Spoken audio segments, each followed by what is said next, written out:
long time ago, in a YouTube world full of keyboard warriors, many monsters and trolls lurked in the chat rooms. They thrived on arguments amongst each other until one day, a heroine rose from the ashes. She was made from the tears of beta bitches and the sweat of alpha male gym guys. Throughout the centuries, this keyboard warrior princess showed up in many forms. She slayed many demons along the way. By the light of the moon, she led the simp army into battle. Wielding her sword, she fought through the dark forests. With each new era, the monsters evolved. The keyboard warrior princess grew stronger, with new skills to bring them down. The world around her advanced, but so did she. Her heroism became known to society as technology advanced. And with each new generation, she had to learn how to blend in to keep her identity hidden. Now known as the Raging Tomato, this keyboard warrior princess fights for justice in every debate. She fights for freedom, for moderator bias, and she fights for your ability to battle on an open panel for your beliefs.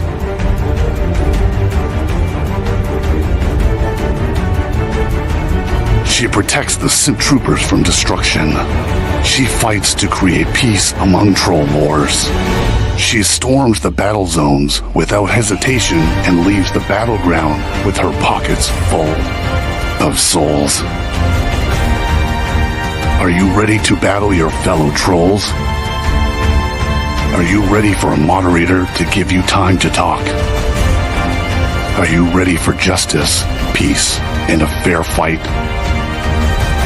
Tune in every Monday night to watch your friends duke out their issues, or join the open panel so that you can fight the good fight and find resolution with your peers.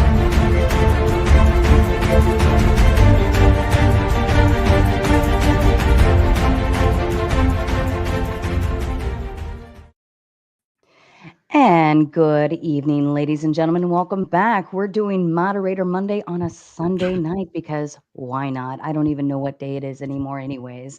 This evening, I've got Made by Jimbob and Mark Reid. Mark Reid's coming in with his first appearance this evening. Let's make it a good one. Throw tomatoes in the chat to say a kind welcome. This evening's topic is God a rational belief? I'll be very interested to hear this. And of course, we're going to go ahead and kick off with Jimbob on the affirmative side.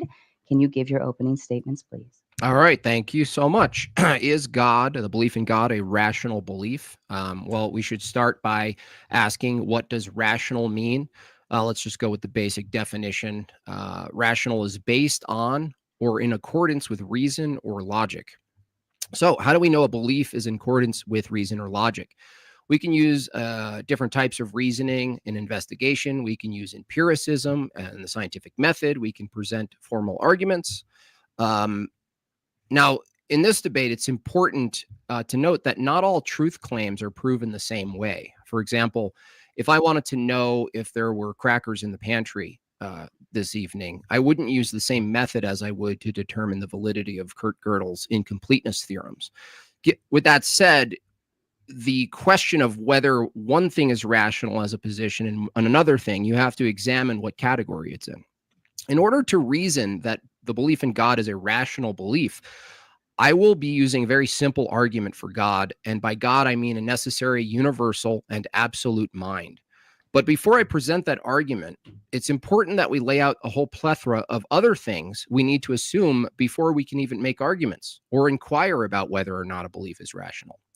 Now, we have to assume a plethora of things, as I said, right? So let's look at those things. We have to assume minds exist, minds which are capable of evaluating and appraising propositions. We have to assume that there's an external world and its regularity, which we couldn't do induction otherwise. We have to assume knowledge and truth exist. We have to assume information and meaning exists. We have to assume universals in order to speak of the world in any intelligible way. The reason I bring these items up is because we don't determine these things are rational. We use these things to determine whether some subsequent claims are rational. In other words, you have to first believe in these things on the screen. before you can investigate. Now, keep in mind, all of the items listed are not found as matter.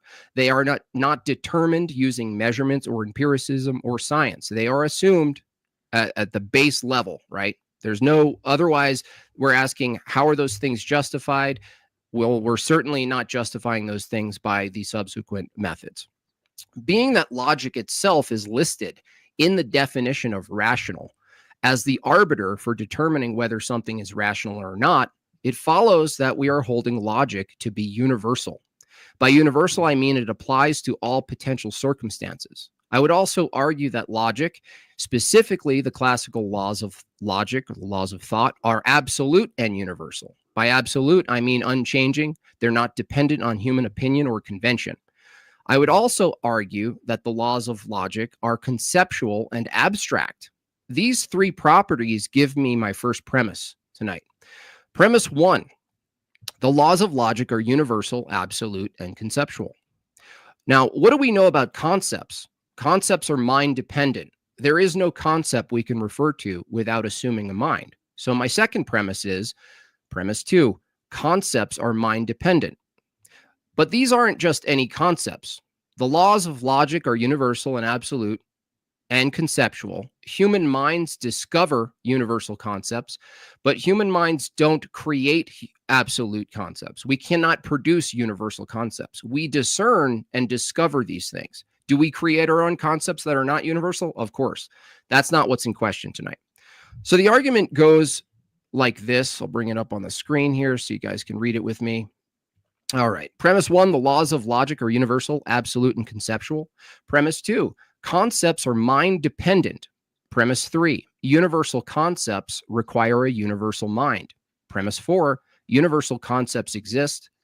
Conclusion, a universal mind exists. Now, I could bring that back up if my opponent wants to examine it a little later. I don't expect him to copy the notes right away. But what I can predict tonight is that my opponent won't be able to reasonably reject any of the premises of my argument. I'll also add that by debating whether or not God is a rational belief, my opponent is already holding a position that we should hold to rational beliefs and abandon irrational beliefs. Now, the reason this is relevant is because we will find out tonight that my opponent does in fact hold some of his own beliefs, which under his own scrutiny would be reduced to irrational as well. So I'm wondering which beliefs he thinks are rational to hold and which he determines aren't rational. To close, I'm not only arguing that God is a rational belief. I will argue that God is necessary for rationality itself for the reasons I stated in the third paragraph of my opener.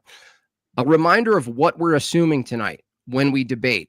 These are the things that are held to, that are assumed, that under my view require justification, need some sort of binding, ultimate unifier. I would say God would be the binding ultimate unifier. Again, let's just review those items here. Mind. What is a mind? We need an evaluator for these things. Now, is a mind found in nature? It's not. Regularity. We just grant ourselves a regularity so we can do induction. Knowledge and truth. These are metaphysical. They're not material things. Information. Again, not found as matter. It's not found under tree stumps. Universals. We're assuming that there are universals that we're using to talk about things. In fact, in the method of determining whether something's rational or not, you're actually appealing to this whole slew of things. Now, are these things that I just listed themselves rational beliefs? Like, we could swap God for the sake of argument with any of the things I listed. Are those things rational to believe in? Well, I don't know if my opponent would have a standard to tell me, because you need to assume those things before you then examine other positions. I'm going to ultimately argue that truth and knowledge is discovered and not created. That is to say, it's theonomous and not autonomous. If you're going to critique a theonomous approach, you're actually going and rejecting a theonomous approach, that is to say that all knowledge, epistemology comes from God, you're going to have to argue it from the alternative position, which is autonomous. That is to say, knowledge is crafted by human beings as a collective, and we simply agree on what's true. from that standard, guess what? We would be simply agreeing with what's rational. Now, can that change? Can what's rational change based on our agreements?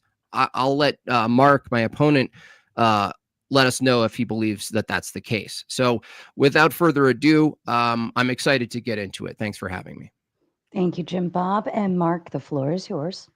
I just do need to share my screen. I apologize. Sure. Just 1 second. Yep. And I will find the right one is probably a good idea. That one. Just let me know when it is on the screen. You're there. Hello, I'm Mark Reid. I want to say thanks to Raging Tomato for hosting the debate and my opponent, Jimbob, for opposing me. Also, thank you to the audience for tuning in, and thank you for giving time to me. So my position as a God belief is just like any other supernatural belief. There really is no sound evidentiary standard to warrant this belief. So what's rationality? It has a few different meanings, how it's applied. It can be applied to actions such as moral actions, where the one's acting rationally. But in this case, it's applied to belief because the debate is whether a belief in God is rational. Now, I do want to say up front that just because somebody is being irrational, it does not necessarily mean they're wrong. Someone may have an irrational fear of dogs, for instance, and it's correct that one dog on the street is in fact dangerous, even though their belief is based on an irrational justification. So rationality applies to the justification for the belief and how it is justified. This is part of something called epistemology, which in philosophy is the study of belief and knowledge. How do we know what we know and the reasons for believing what we believe? I also want to note, just because one has an irrational belief does not make them a rational person. That's more a shorthand for someone with a predilection for irrational thinking. A person can be irrational about one thing and think rationally in most or all other areas of life. So a few examples of irrational thought. Phobias are interesting, that these are usually born out of some sort of trauma or instilled as a child. A particular one of these we see in religious people is phasmophobia, or a fear of spirits or supernatural presence like demons or ghosts. The last one I want to talk briefly about, wishful thinking. In philosophy, this is appeal to consequence. When one says, well, if the thing I believe is not true, then it means a negative outcome, or if true, then a positive outcome. For instance, if heaven is not real, then people just die. Whether this is true or not has nothing to do with the consequence, and therefore is irrational thinking. So validity and soundness are need for rational thought. Soundness is related to how evident something is, or the arguments and evidence that you're providing can be demonstrated that the thing is true. I want to get across that something can be logical, but not true. For instance, it may be perfectly logical that my brother could be in the next room without him actually being there. Logical possibility does not speak to the actuality of a statement, and that is and only that it is not impossible. Much more is required to support a belief that it not being impossible. Hence why it needs some sort of evidence to support this belief. There are two reasons why God is irrational, both related, lack of evidence and evidence to the contrary. I'll go over in a little bit why this is so in the next slides, in both lack of evidence and why the God my opponent posits is contrary not only to evidence but also to logic. There are many God claims with the same amount of evidence for them, but my opponent does not believe these claims are rational. Well, why not? If you can provide no more evidence for anyone else and their beliefs are irrational, then what makes yours rational? So if a belief is God is irrational, why do so many people believe it? This is where faith comes in. Now, I want you to pay a lot of attention to the definition of faith in the Bible. What do you notice about this? Substance of things hoped for. This is things hoped for do not have substance, nor any material structure at all. Evidence of things unseen. Things not seen and not observed and not evident. So this is a paradox or a contradiction in terms here. Essentially, it is saying faith is believing without evidence, without any good reason to justify the belief. Faith shores up where a lack of evidence fails, and for this reason alone, a God belief is irrational. Some theists I met would agree and reject that rationality is required for their belief and accept that faith is a decision to believe without justification because it is required by a God. My opponent, I assume, disagrees. Now, I want to get into a logical problem, the Trinity. This has violated the law of non-contradiction, which basically states something cannot be both true and false at the same time. So something cannot be a cat and not a cat at once. The assertion that God is both one entity and three persons is a problem, as a person is an entity. So they are saying that God is both one and three. Three is not one. So they are saying that God is both one and not one at the same time. This makes the God posited logically impossible. my last one is the problem of evil. This is where the theist claims that a God is all-knowing, all-benevolent, and all-powerful. However, we see evil in the world, and a God that is described would know how to stop it, have the power to stop it, and would want to stop it. However, this God does not, showing that God cannot have one of the aforementioned attributes. If God is evil, this would solve the problem, but this is not the claim. If the God has no power to stop it, again, it solves the problem, but this is not the claim. If a God does not know that suffering is happening, it solves the problem, but this is not the claim. The suffering can be claimed to be a good thing, but it solves the problem, but it creates more, which we can discuss. But I think I might be getting short on time, so I'll wrap it up there. Thank you. Yep, no problem. And as a kind reminder to everyone watching and new information for the new viewers here, we will do open panel at the end of this. So we will have the debate, do closing statements, read and respond to all of the super chats, and then we will go into open panel dumpster fire. So if you do have something to add to it, you will have your time to do so.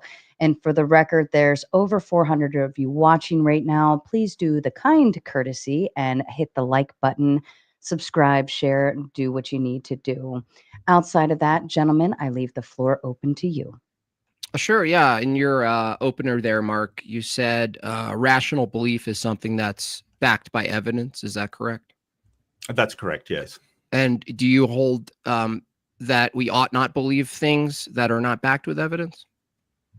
Well, it depends on what you mean. There may be other reasons for believing something apart from rationality, but if you want to be rational, then yes, you would have to believe that.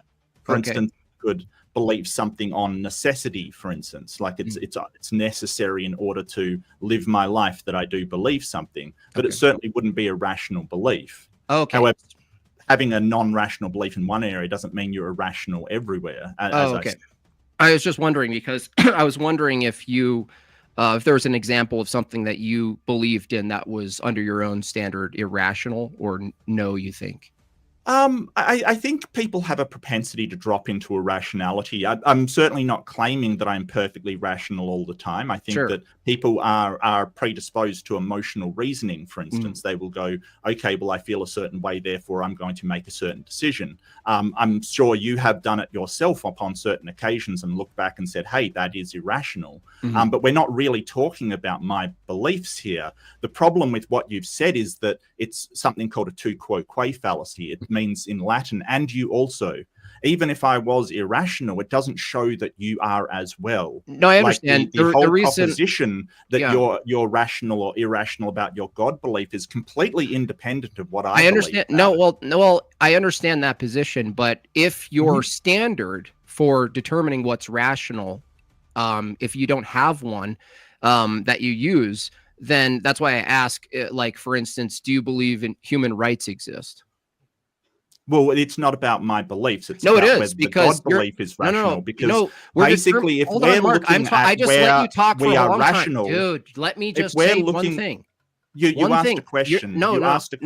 You asked a question, so I'm answering it. I'm saying that my beliefs have nothing to do with the debate. All you are trying to do... Go ahead and let him land the plane, Jimbob, all you're trying to do is poison the well by basically saying, hey, you've got this problem, and I think all my beliefs are rational, or at least I try to make them as rational as possible. And when I look back and see something that is rational, I try to correct it and say, hey, that was an irrational thought.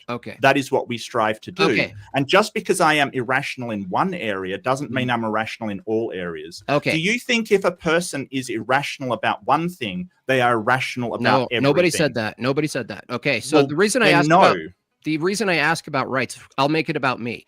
I don't believe human rights exist. Is that an irrational position from your point of view? What do you mean by they don't exist? They don't exist. I think the belief in human rights is an irrational belief. Why? Because based on your standard, it's not supported. There's no evidence for rights existing. So it's a fantasy. Yeah, so I think they're a social construct. And to say that a social construct doesn't exist, it's like saying that America doesn't exist, because that is a social construct. There is no objective thing to say that America borders should be here or there or anywhere. I understand. Or the properties Dude, that we you didn't answer my question. I answered a should simple be question. An actual thing. I didn't Just ask. like this, human Dude, I rights asked you a are simple a social question. construct. I didn't ask what you think the right is. Can we let's go ahead and let Jimbob clarify. I didn't and then ask Mark you. can respond. I didn't ask you what you think what a human right is. I ask you, is it irrational for me to say that human rights don't exist because there's no evidence? Is it irrational for me to say that? So the problem is what you have with exist, because sort of social constructs exist. They don't exist and they're not real, but they don't exist in the world. But we have social constructs like the law. It's like saying, well, the law doesn't exist. Great, go out and break the law and see how far that gets you, mate. Well, that's the problem. You're not answering my question. Because it's a social No, I'm answering your question. Because it's a social construct, it doesn't exist. And yeah, I think that's is it irrational for me to believe in social constructs, or is it more rational for me to accept social constructs? Do you believe social contracts exist? Contracts or constructs? Social constructs exist. Yes, I believe that social constructs exist, but human rights themselves, I would say, it actually doesn't exist materially. It's not evidence-based. That's what I'm saying is, like, from my view, it's rational to hold certain positions on metaphysical, ontologically based things as opposed to materially based. And I just want to know from your view, if you accept that there's a material existence of things that you could say exist, like an apple, then there's this other realm, if you will, in reality that you also accept. That's why I try to bring up rights, is because from my point of view, I want to know, if we're having a debate on whether God is a rational belief, it's fair to ask whether or not the belief in rights is a rational belief, because I'm using a parallel.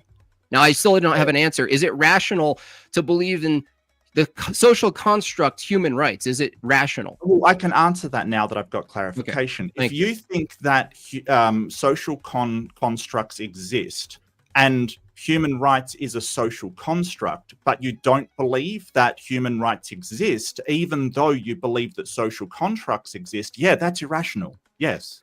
Okay, so I don't believe actually that human rights exist as an item, but I believe the construct that's backed with force exists, that the agreement to say, well, we'll just say human rights exist and we'll back it with a gun. I see that exists. So yeah, if you agree, okay, great. Exactly the same as America. It doesn't actually exist. They back it with a gun. What's the difference? If you agree that human rights don't actually exist, but the social construct does exist, would you agree that the belief in God is a social construct? The belief in God exists. Yeah, that's a social construct. Just like the I'm belief in the rights. I'm not arguing that the belief in God does not exist. I'm not arguing about that. Hold on a second. You're arguing if it's the fact that you agree that that rights are a social construct, and in that way it's rational to believe in them as an existence, and you agree that the belief in God is a social construct, it would be just as rational to believe in God as a social construct as your belief in rights. That's the end of the debate. Yes. No, it's not. So you conceded the debate. No, because we're not. That's the end of the debate, dude. God as a social construct is rational to believe in. We're talking about God as an actual thing is rational to believe in. You're committing something called. Wait, no. Actually, no. The debate isn't. No. You don't believe in the actual God. You only believe in a social construct. What's the topic of the debate? What's the topic of the debate? What's the topic of the debate? Belief in God a rational belief? That's right. The question isn't, does God actually exist? You notice that that's not the topic of the debate? So you're arguing God doesn't. I asked you a question. You didn't answer. Mark, please clarify for the audience that's watching. Is the topic of the debate whether or not the belief in God, regardless of whether God exists or not, the belief in God is rational? Is that the topic, or is the topic, does God actually exist? Okay, cool. So if this is basically word games that you're basically... No, it's not word games. Oh my gosh, Cope. Only belief in a social construct, which it's not. It's belief in the actual God and deity. No, we didn't. So you're that's basically not, no, just trying to no, go around no, the subject by no. playing word I games. went right That's to all the it is. I went right to the Do you subject. think that the subject of the debate is belief in a social construct? Well, if you're saying God is a belief, that answer the question. Answer the question. I'm clarifying. I'm answering. Good. Construct? Let me answer. If you hold that God is a social construct, just the way rights are, and you accept that the belief in rights are rational, then the belief in God is rational. Do you believe that God is a social construct? No, I don't personally believe that. Do Christians believe that God is a social construct? Where in my opening did I say anything about Christianity? I pointed to the argument. Do you think theists hold on, dude, you're not engaging with my arguments. You're right. You prepared for the wrong debate, by the way. Semantics. No, it's not semantics. Look, I'll give you my argument. Let's see if you can hang with my argument. Where nothing about Christianity, nothing about the triune Godhead, by the way, in my opener. Premise 1, the laws of logic are universal, absolute, and conceptual. Do you agree with premise 1? I don't know that for absolute sure. They seem to be. I wouldn't say that is so absolute. For the sake of argument? How do you know they're absolute, universal, and how do you know that? How do you know that the laws of logic are absolute and universal? Yeah. Because I would know that by any attempt to argue otherwise would assume those laws. You would have to use them. Yes, they can be ubiquitous and still apply. That is assuming they exist, which holds to the laws of thought. Sure. Yeah, so that's what I'm saying, is that to argue against premise 1 would be a contradiction. That's why I know premise 1 is true. It wouldn't. Yes, it would. Because I can assume those argue it. Actually, we'll argue against them without using the laws of logic. Yeah, argue against them without assuming they're true. Go ahead. No, I can assume they're true without claiming to have knowledge they're absolute. This is what's called black and white thinking. So you're assuming that in one case you either have absolute knowledge or you have no knowledge at all. And this is a fallacy called black and white. Okay, dude. It basically means that you're either assigning 100% knowledge or 0% knowledge with any kind of if you just let me speak, Jimbob, because I'm trying to speak and I let you speak, because you don't seem to have any filter on yourself. Basically, you can assume confidence in what you're seeing and what you're experiencing around you. And we make presuppositions on this that carry out to be true every time we use them. After trillions upon quadrillions of this being true, we can pretty confidently say they are true. They are also properly basic beliefs that nobody has to impart into you, like a God, for instance, that you just know as a baby things are things, and you basically learn that as you go along. So with that said, so it's not, from your view, it's not actually true that based on that rationality itself, to call something rational is basing it on or in accordance with reason or logic. That's just an assumed thing you can't actually know from your view. What do you mean from my view? You look, you haven't explained how you know it's absolute yet. So please explain how you know. Let me talk a second. Unbelievable, dude. You're like a wind-up. You're like a wind-up toy. Okay, I said up, and then Mark, you try to. Mark, go ahead, Jimbob. Wow, Jimbob, finish your thought, and then Mark, you respond. Mark, my premise 1, for the sake of argument, was the laws of logic are universal, absolute, and conceptual. You said I can't know that. I said, okay, let's swap the premise 1 with the definition of rational. Is it, if premise 1 said rationality is based on or in accordance with reason or logic, are you going to say the same answer? I can't know that. Are you going to say that? I believe that. Sure. Okay. I believe that. Yeah. Great. So knowledge is justified true belief. So I can not only gracious. know something, I can also justify it. But what I don't hear is I'm trying to make an argument, dude. How do you show that the laws of logic are in fact absolute and universal? Well, you don't need my answers for that. Just do it. Okay. The laws of logic, you're saying the laws of logic might not be universal and absolute, right? I believe they are. Yeah. Okay. Let's just believe they are for a second. Okay. Because we're talking about belief. So let's just take all these premises as beliefs. Okay. Is it rational to believe that the laws of logic are universal, absolute, and conceptual? Well, what I'll go back to is my question, fucking believable. Which is basically, can you show that they are absolute and universal, which you haven't done. done is ask me Mark, questions which isn't showing Mark. it. What I'm saying I'm here trying is to run an able to argument. You show won't even it. do the argument with me.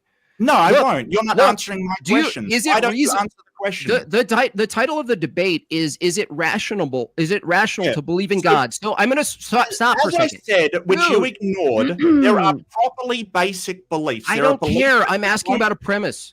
Well, what are you talking I'm about? asking That's you the to answer. engage with my Oh, premise. you don't like the answer, so you're I going to want ask you the to question engage with my over and premise one, Mark. Gentlemen, Is it rational to believe premise one? Okay, the laws of logic are universal, absolute, and conceptual. I didn't ask whether or not you absolutely know that. I said, is it right? Is it rational to believe premise one? The laws of logic are universal, absolute, and conceptual. Sure. Great. Premise two, is it rational to believe that concepts are mind dependent or mind associative? Sure. Yeah, absolutely. They are. Okay. Is it reasonable to say that humans can't generate universal concepts, things that are absolutely true? Given that you rejected the absoluteness of premise one, you should probably agree with premise three that say universal concepts require or universal concepts can't be created by humans. As far as I know, they can't generate universals. Okay. Correct. Okay, great. So if premise two is concepts are mind dependent, is it, and we know that humans are finite and we're not absolute and we don't have full knowledge, is it fair to say if they're mind dependent, if the laws of logic are mind dependent and conceptual, and humans can't generate these absolute concepts, these you're believing that okay, that we're not proving it, we're believing that these premises are true. No, is it fair? Hold on. Is it fair to say that universal concepts would be tied to a universal mind? No, this is a reification fallacy. What you're doing is saying, hey, the laws of logic are basically, well, the laws of logic are a description of the properties of our reality. Are they? A description of how it works. Yeah, it's a descriptive thing. It's like saying, okay, we've got, well, do you think that the laws of logic, like A equals A, is actually out there floating somewhere? No, I believe that the laws of thought being conceptual and abstract don't exist as matter. So we agree there. So, this is the reification fallacy. I just said they don't agree. They don't exist as matter, bro. So that's the opposite of a reification. The laws of logic. The place is basically the universe. Like we're creating these laws as an explanation. Mark, what's the misplaced concreteness fallacy, please, for the audience? What's the misplaced concreteness? Yeah, reification. What's the reification fallacy? Yeah, it's assigning to a abstraction properties of the thing that it is describing. Oh, okay. So where in the rock preceding all human minds is the law of identity located? Where in the rock of mind? No, where in the rock? You got to listen to me. Where in a rock before all human minds existed? You believe there's a time before all human minds, right? Sure. Oh, yeah, okay. Sure. Great. So that's a past, right? So you believe in a past that included material things, right? Yeah. Rocks, planets, these things, and they operated a certain way. Okay. I'm saying that in that way it operated, we describe with the laws of logic. You weren't there to watch this, okay? I'm saying in the past, dude, in the past, there's this reality of that's a hard reality, right? It's concrete. I'm asking you, does that reality abide by the law of identity? It does, yeah, but the law of identity is a description that we've given to How is it? No, hold on. Properties. It just has the properties Bro, you of just being something. Let him finish, Jimbob. Let him something finish. is not something else. That's the property. We have codified that into the laws of logic. We say I understand that, but I understand what you're saying. But I don't know why he just keeps interrupting. It's absolutely Jimbob. Is that a urine At jar? least. And Jimbob, you know my rule. Even if you want to respond with "that's fucking stupid," I apologize. At least let him I'll finish. let him finish. Thank you.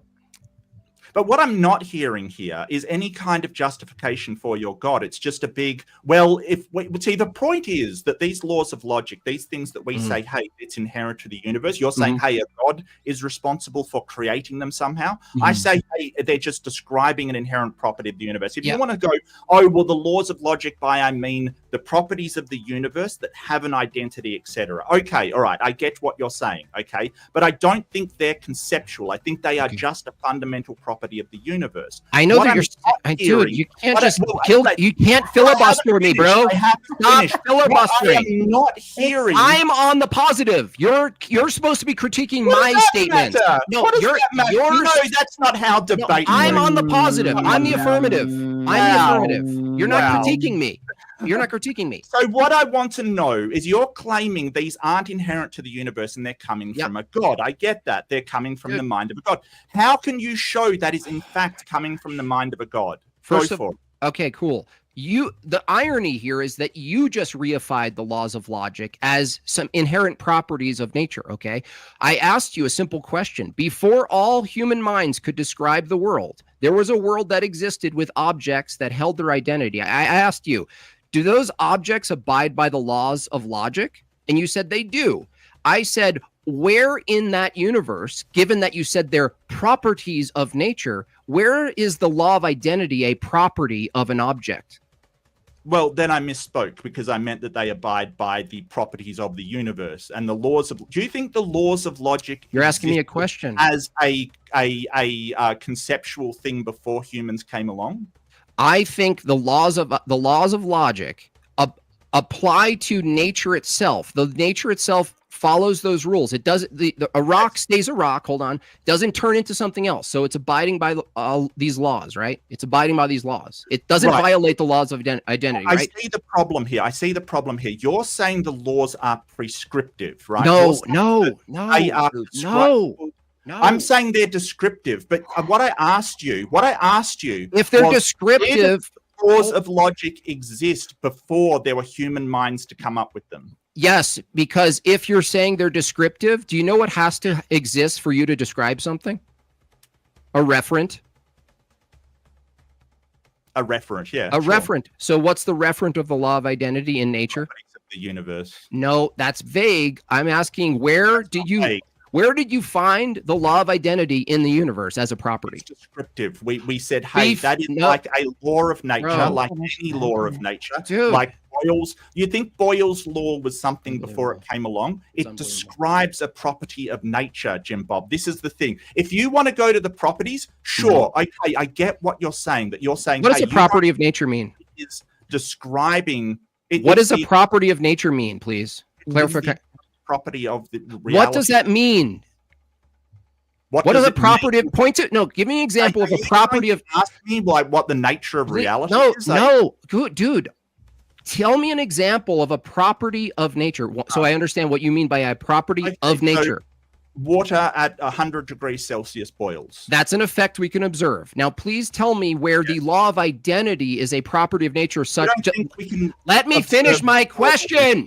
Oh my God, the two of you are. Please tell me where the law of identity you're claiming is a property of nature in the same category as water boiling, which I say is an observable effect.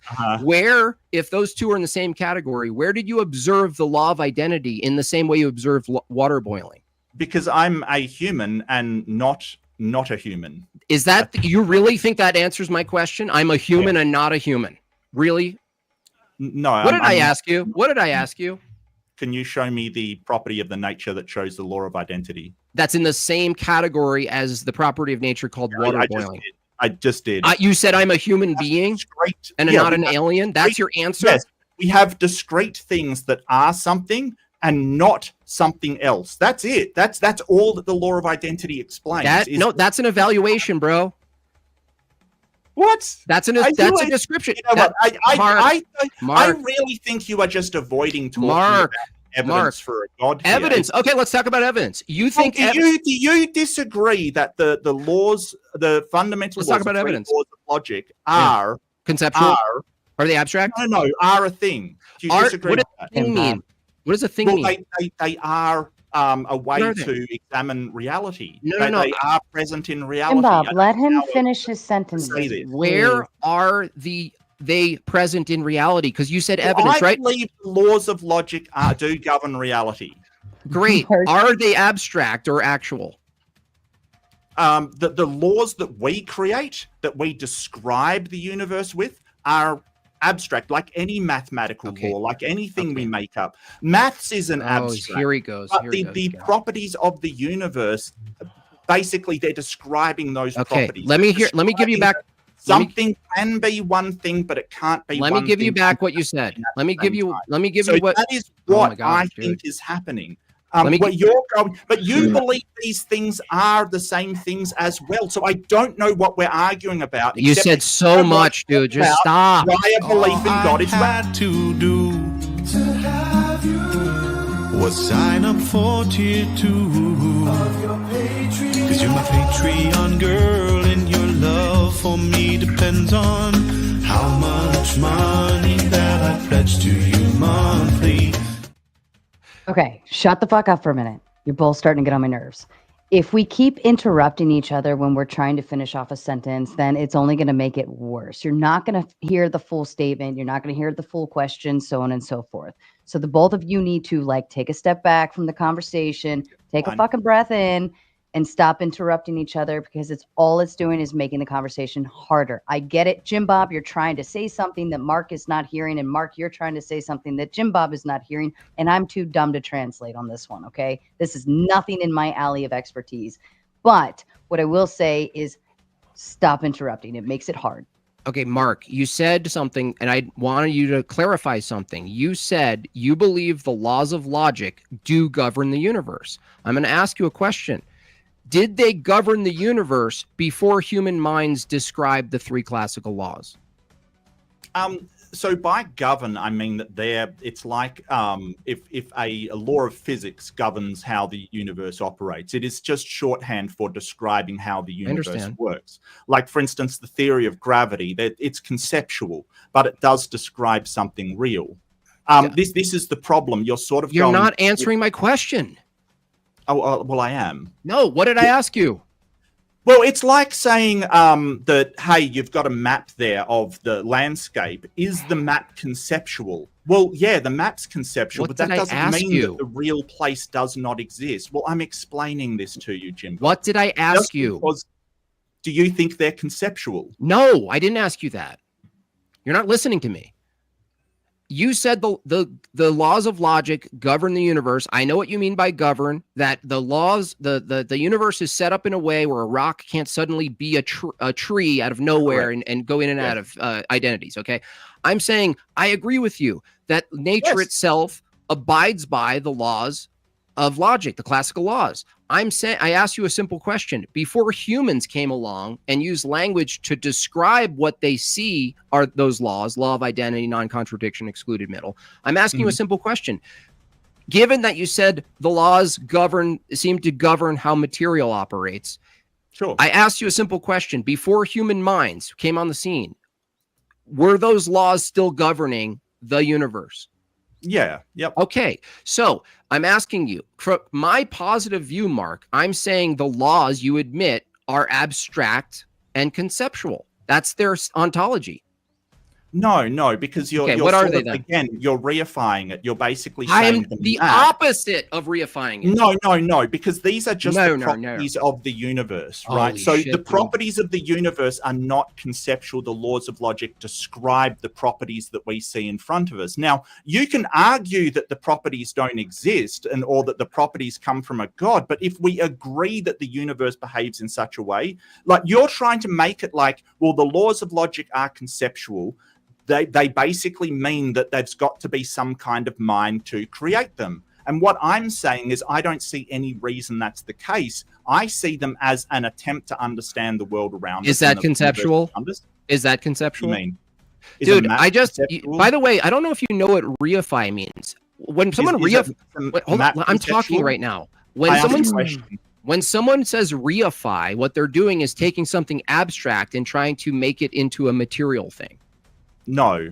They're assigning properties to the abstraction that physical the properties. Abstraction represents. Yes. That's or what the I other said. way round. Or the other way round. They're trying to take the conceptual idea and impart it upon something real that it is only meant to represent and is not the actual thing. Okay, but Mark, I did ask a question: is a map conceptual?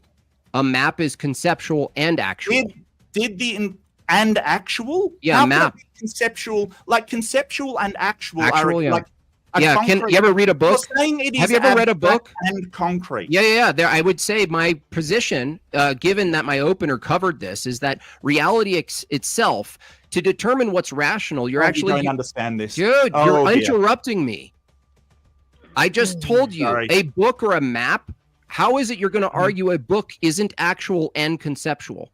No, I'm saying the landscape on a map, is that conceptual or is it real? Is it concrete? On a map, Yeah. it's a conceptual over. It's Right. it's an over. Did that filter. landscape exist before the map was made? Yes.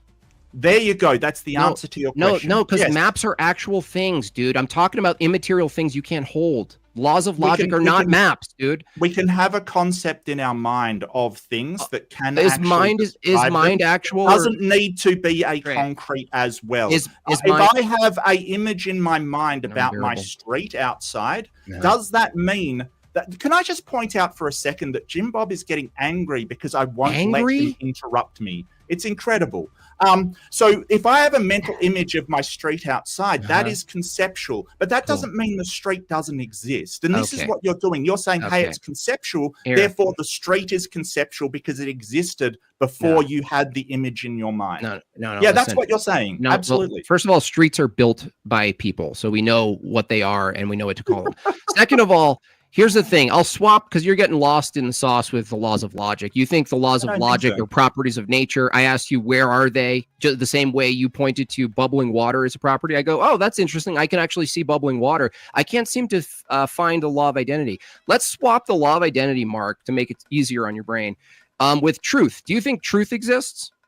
I can find the law of identity is written down in all better philosophy books. So I wrote everywhere. down God exists. Now it exists? Well, no, it's That's your conceptual. reasoning That's right what I now in said. the chat. You guys hear that? No. I've already said You just found it in a as book, therefore concept it's real. can be conceptual. Right. Cool. So again, Like, I've already said that. I don't know what Does sort of truth gotcha exist, you think Mark? we're on here, Mark. because I've already said that God can exist as a concept, sure, Mark, but does that's not truth what exist? we're talking about. Mark, does Does truth truth exist? Yes. That's a difficult one. Truth is basically highly contextual, and it basically is a comparator between two states. Like, for instance, you have a state of it depends what the context is. For instance, I can say, hey, it is true that Superman comes from Krypton, but neither of those things exist, right? Yeah, so you're saying truth exists in a propositional form? How'd you get that from You what just I said? made a proposition about Superman. No. Right? I'm saying that it's contextual whether that truth it has any concrete status at all. Okay. I'm saying that usually when people are talking about truth, the context is whether it matches reality. And I'm trying to find Propositional. out. You mean propositional? Well, a proposition is, does Superman comes from Krypton? Is that true? In a way, it matches a kind of reality, yes. And yet it's not real. That's right. So I'm distinguishing from your view. Yes. We're discussing what's a rational belief and what's not. I asked you, Yes. you believe truth exists in a way, right? I believe truth exists. Yes. I think as a comparator, yeah. Okay. So is it material? Do you have evidence for something called truth? No. Okay, so why is it why is it rational for you to believe in truth if your own standard against my belief in God is that there's no evidence for it? You just admitted there's no evidence for truth, but you believe in it. It's not. It doesn't exist by itself. It can't. Like, you don't just have show me truth kind of thing. It doesn't work like that. It has to be a comparator between two things, and all it is a metaphysical descriction. Oh, of metaphysics how similar exists now. Cool. Well, yeah. Now we're getting Why somewhere. wouldn't it? Well, cool. What's the status of metaphysical? How do you know something metaphysical exists without evidence? Well, metaphysical just means, like, meta means about whatever it is that you're talking about. So metaphysical is talking about physics. It's just one layer up. But that doesn't mean it's wait, supernatural. excuse me? Yeah, do you know what meta actually refers to? Metaphysics is talking about physics? No, talking about physics. Oh, really? So time's physical?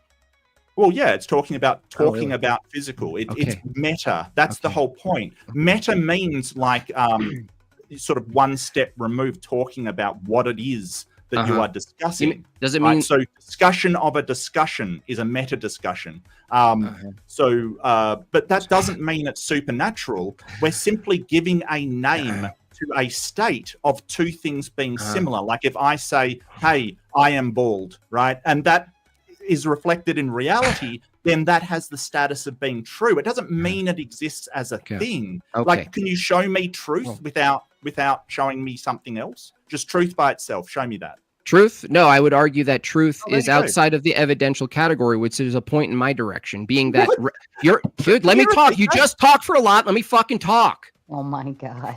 You guys are going to be fucking prick. It's a meltdown. No, it's not. You're annoying as fuck. This dude. actually isn't as bad as the gematria. The gematria debate was just horrible. Is this a child? Have you got a child on? Wow, dude, that's listen, incredible. Mark. No, you just don't stop. Hilarious. You're still talking.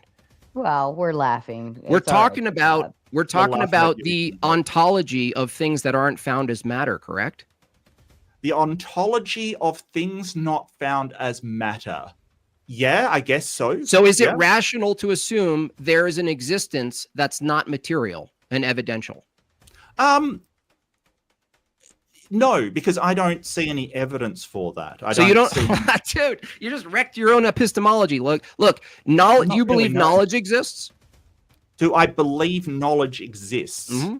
What do you mean by exists? Yeah, exactly. So if you say knowledge exists, and I ask you what's the ontology of knowledge such that you assume it exists, and whether or not that's a rational belief that knowledge exists, if I asked you that, obviously you're not going to pick up a petri dish of knowledge, right? So the problem that what you're saying with sort of saying dude, you don't engage with anything I'm saying, dude. Hold on. At least let him not engage. The problem, you can't answer a fucking question. But let him finish. At least you can still come back and say you're absolutely retarded.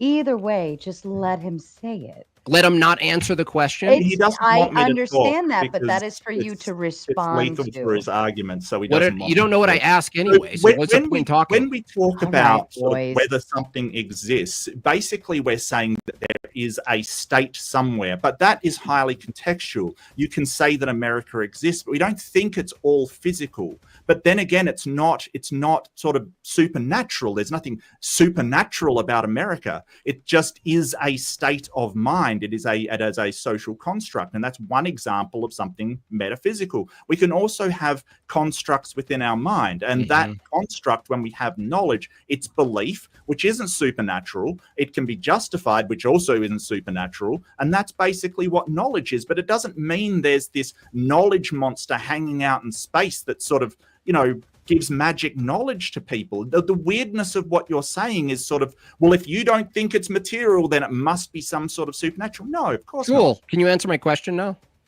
What was the question? Exactly. My question was, if knowledge exists, any of mine? If knowledge exists, you would agree with me that it's not found as material, right? Correct.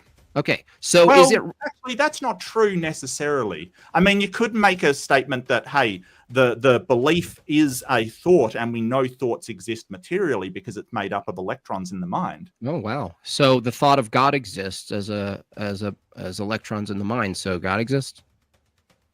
No, that's a conceptual thing. Okay, cool. So we're talking about knowledge, right? We can get back to the actual subject of the debate. Yeah, we are. Belief in God. So can you show any evidence to suggest evidence? We're back to evidence. After this whole back and forth, we're still talking about evidence. Is there any evidence for knowledge? You just agreed that you can't hold knowledge as empirical data or as material, right? So when you beg the question for evidentialism and you say, show me the evidence, I already gave you a whole list of things that you have no evidence for, including knowledge, truth, laws of logic, information. You can't hold information in your hand as a material object. I'm telling you, Mark, your entire standard that's trying to critique my belief in God is based on an evidential empirical position. And I'm saying you don't even hold that view for your own worldview. Why? Because you think rights exist because they're social constructs. I ask you, if God exists as a social construct, isn't it rational to believe in God just the way it's rational to believe rights exist? You already ended the debate like 15 minutes in. Oh, yeah, if you believe that God is just a social construct. But really, you can hold information in your hand. I can grab a disc right now, and it has information on it that I can hold in my hand. So you're actually completely incorrect about that. You also mentioned that... Wait. Say that again. No, say that again. I'm going to address all of your filibuster. points. You're a filibuster. You don't get to gish gallop. Filibuster fool. I need a beer, I think, what's already. What's happening is he's gish galloping. What's happening is I'm going to talk about the debate instead of anything in the debate. So basically, the idea that you know, oh, you have no idea what knowledge is. All it is just muddying the waters. We agree that the laws of logic are a thing that we can follow and get to truth. But he basically says, well, it comes from a God or it's a God's mind, but won't actually justify it in any way. I kept asking, can you justify that this comes from a God's mind? And I got no answer. I can. Go for it. Good. So how do you know that? First of all, you say the laws of logic are a thing. Obviously, you don't mean an apple, right? What do you mean? You said obviously the laws of logic exist as a thing, and I said not like an apple, right? They don't exist like an apple does. The properties of the universe exist. Oh my God, the properties of the universe again. Yeah. Okay, so this reification fallacy. Dude, again, I just asked you a simple question, Mark. We're going to apply things from the actual space to this construct. One more time. Are the laws of logic concrete or abstract? They're abstract, but they describe concrete things. One at a time. One at a time, dude. Is the color yellow? One at a time. He won't even let me run a line. He asked me for an argument. He won't let me run the line. Let's run it. You don't run lines here. Like I don't run lines of questions. I don't run lines in a debate. Here's the problem. Here's the problem. Let's do a Yelp review again. All he does is still just ask questions. Dude, I'm running an argument on you. Oh, gentlemen. Okay, let's run. I do like it when people run the lines of logic, and it's kind of like an equation, and I like to see it build up. So let's run it, answer for question, and let's see what happens with that, because maybe we'll get somewhere a little further. Please let me run the argument. So I asked you a question. Are the laws of logic concrete or abstract? You said abstract. Okay, I don't need a story about it. Abstract. Thank you. Are abstract habitually tied to a mind? Abstractions. Yes. Okay. So abstractions are mind dependent. Therefore, logic is mind dependent because it's abstract. Okay. We're getting somewhere. The fact that the laws of logic, being that you agreed they're abstract and mind dependent, still had a type of existence before any human mind, means that there's a necessary mind now before all human minds. Why? Because in the before any mind exists, you just bit the bullet and you said the laws of logic are abstract and they are mind dependent, and yet you agree that the laws governing the reality we're in governed the reality before humans described the laws of logic. Dude, you're totally cooked. No, because it's the same argument as saying that the mental image that I have in my head of a hill over there is just an abstraction, and yes, it is just an abstraction. But that's him saying, well, the hill was there before you had a mind, so therefore there must have been a God mind to have. The argument's not about a hill, dude. He is mistaking the thing. But what I want to know from you, and I want to get onto some of my points here. Yeah, do you think that the God that you believe in, that you believe is rational to believe in, do you think it is the triune God? Yeah, but that's irrelevant to the topic of the debate. It's very relevant. No, it's not. What's the topic of the debate? Is God one entity or is it three entities? What's the topic of the debate is you have to lay out. No, you have to argue with my affirmative, not your affirmative. Okay. It says in my opening. Listen to me. No, you can't argue. Have that belief. Look, I'm going to your beliefs. How come? You can go to what I believe and say, is that belief rational? But when I go to your beliefs, you say you're not allowed to ask my beliefs because they're too cool and they're too amazing to be subject to logic. So will you answer the question? No. Is your God one entity or three entities, Jimbob? That's a malformed question, and it's irrelevant to the topic. Is your God one entity or three entities? I said it's malformed. It's malformed. Because it's malformed, dipshit. Clear it up then. Clear it up. All right. No, it's irrelevant to the topic. No. Yes, it is. It's not relevant. Where in my opener? Gentlemen, stop for a second. Relevant. You're so mad that you prepared for a triune debate. Can I have the relevancy to why we're talking about the belief between 1 and 3 entities as a God? What that would roll into on the prompt.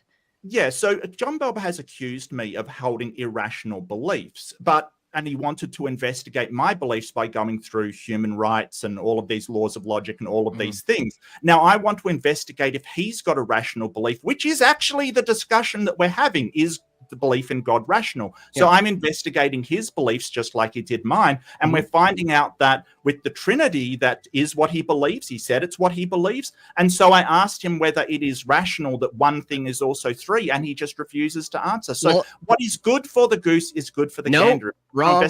No, that's a red herring. Red herring fallacy. It has nothing to do with the topic of the debate. The debate isn't whether or not the Trinity, specifically the Trinity, the Godhead, is rational or logical. The topic of the debate is whether or not the belief in God generally, and I put out a definition of God, absolute universal mind. This actually doesn't exclude any other God beliefs. Why? Because I think that the belief in God generally, from even a theist view as a starting position, still is rational. It's just not whittling it down to who. The question tonight, Mark, isn't who is God. Nice fucking try. Now let's go with my argument. Human rights either, but you got to investigate. That's valid. No, I gave. Why is that valid? It's valid because I want to know from your view if the belief in human rights is rational or not. Yeah, and I want to know if your God belief is rational or not. My God belief is rational, but the truth of the matter to the Trinity, won't answer whether it is because rational. It's irrelevant. I'm asking, generally speaking, is it rational Moderator, to believe in rights? Can we please have a ruling on this? A ruling? What? Can I ask then, in that aspect, because generally, if you believe in God, like you already accept what comes with it, right? Assuming the Trinity, so on and so forth, the Holy Spirit, I clarified what I meant by God in my opening. Right. So I think it's under the pretense that we're just accepting that as a holistic piece of it behind it. So what you want to break down is below that in the aspect of, is it even rational to believe in God in and of itself? We're presuming everything behind it, all of the things that come with believing in God, right? Am I on the nose there, Jimbob? I'm saying that the topic of the debate doesn't tell you who God is, nor is it about who is God. The topic of the debate is whether or not anybody who holds a belief in God, is it rational or not, and what's the standard for determining what's rational. I established very early on that Mark Reid believes that rights exist from a standpoint that they're social constructs. Right isn't even about right. I'm talking right now. Therefore, if someone holds a belief in God that's not a triune God and believes that God exists, and they just pose it as a social construct, their belief in God as a social construct is rational. So you don't believe in the triune God? Oh my God, dude, you are the worst you're the worst faith person I've ever engaged with. You are. It has nothing to do with irrelevant. Mark, what he's saying is it could be any God, any concept of, you know what I mean? That. Right. So I don't think anything beyond that is necessarily on the table for trial. That's irrelevant. Right. I think what it is that connector. Hold on, Mark. That connector between the belief thereof. If rewrite this as, is Santa Claus a rational belief?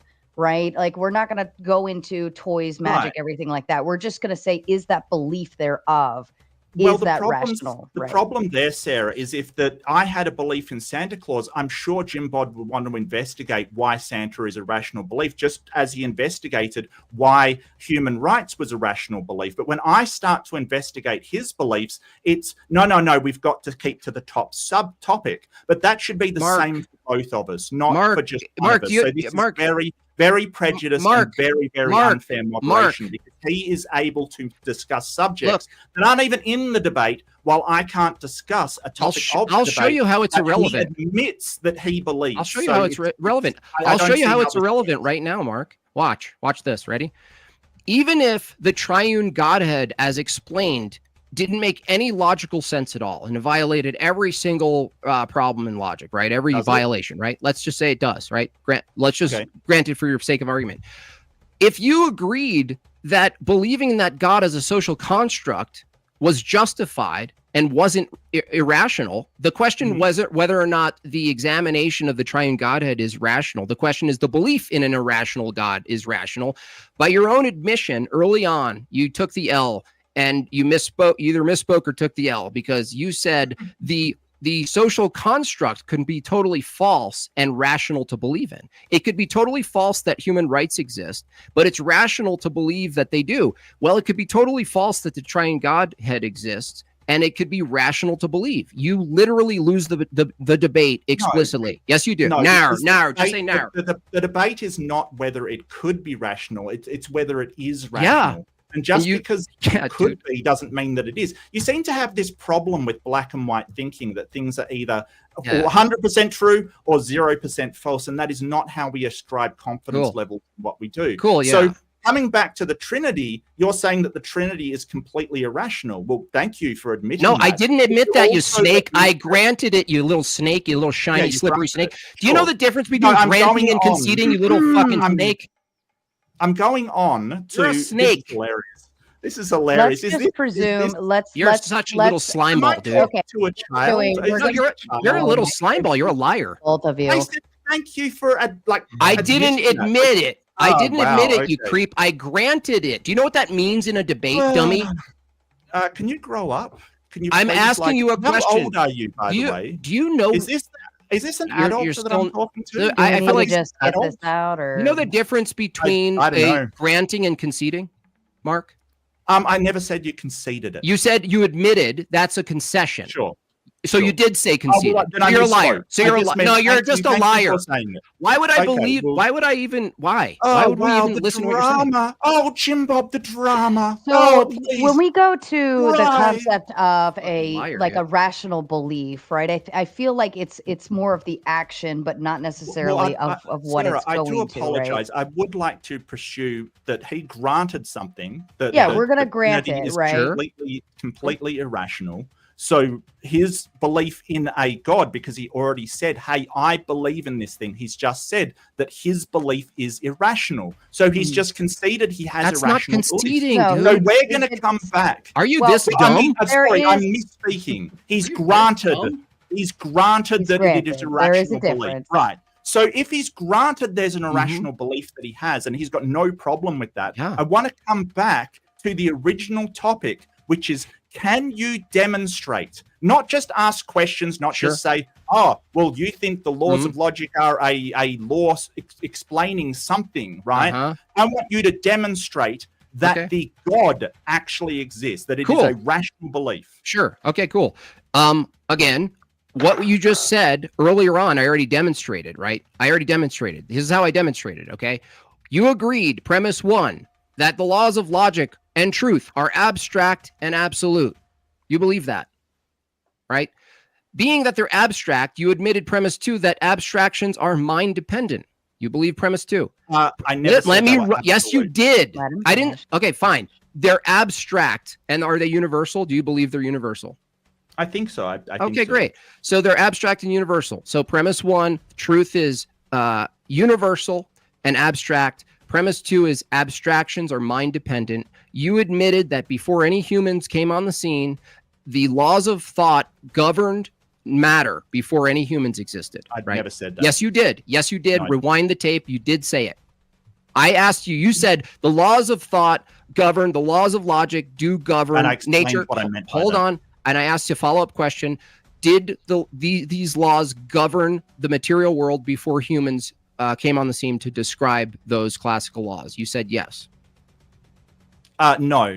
What I said is that the properties of the universe that the laws describe existed before humans came around. And I clarified that multiple times, so you're now lying. So what's that? Say that again.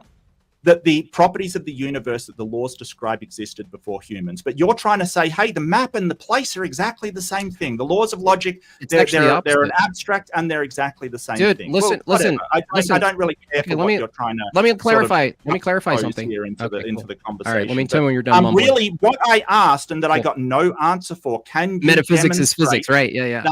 Hold on, Jimbob. Can you demonstrate that that God is a rational belief, and all we hear is this semantic. I already demonstrated games. I already demonstrated it. Oh, but if you get this and do this, then no, you demonstrate it again. I'll demonstrate it again. Yeah. Ready?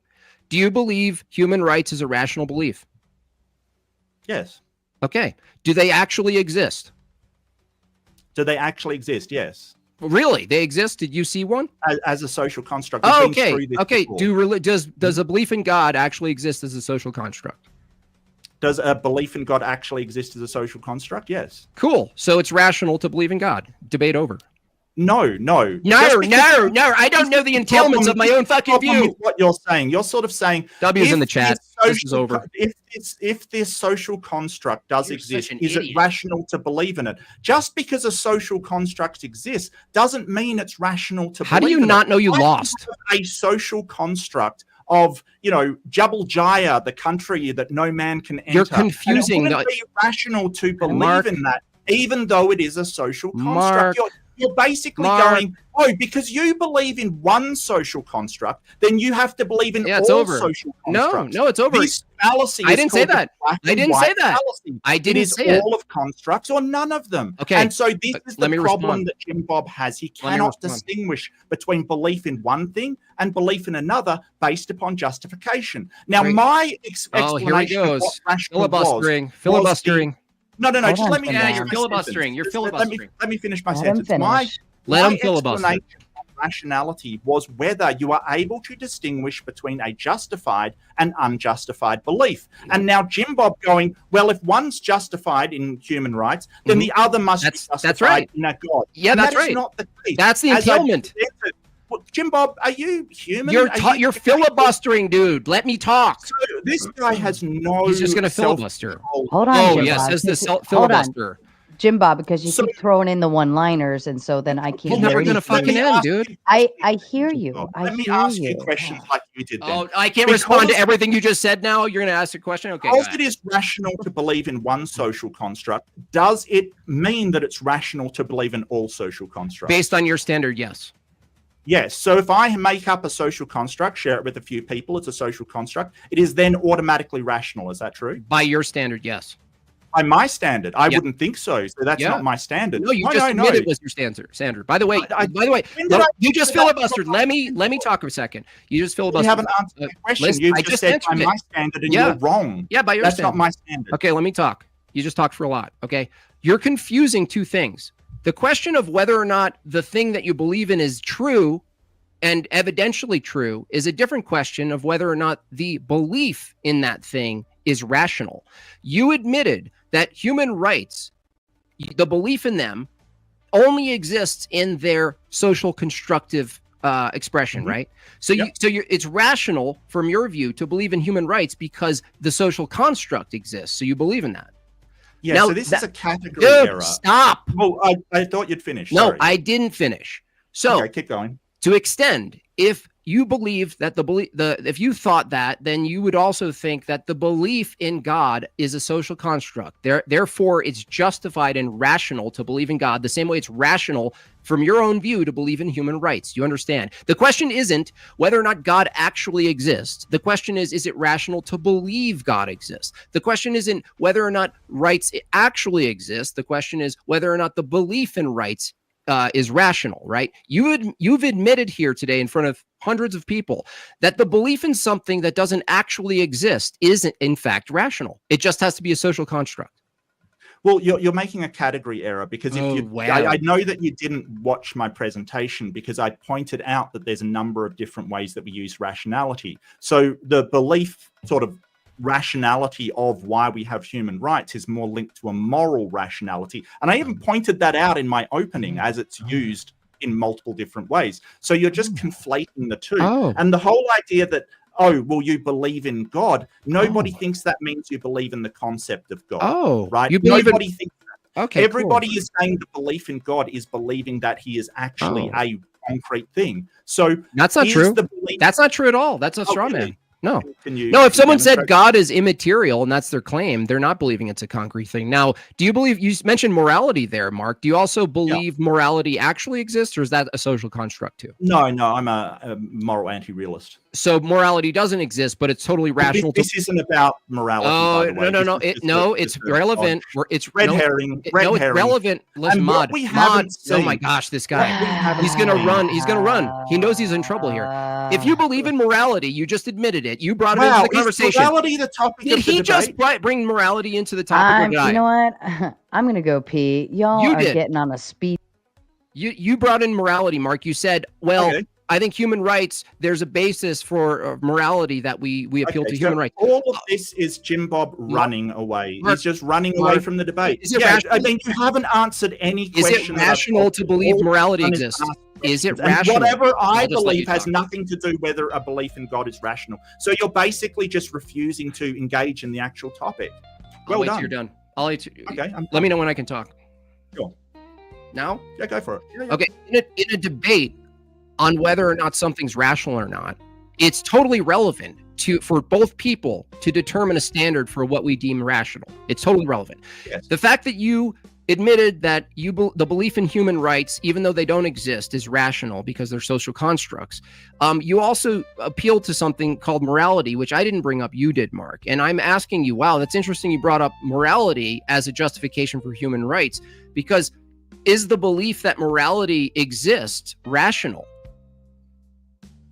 So the problem is that you're treating. There's always a problem. You never answer a fucking question, dude. Well, You're neither such do a you. worm.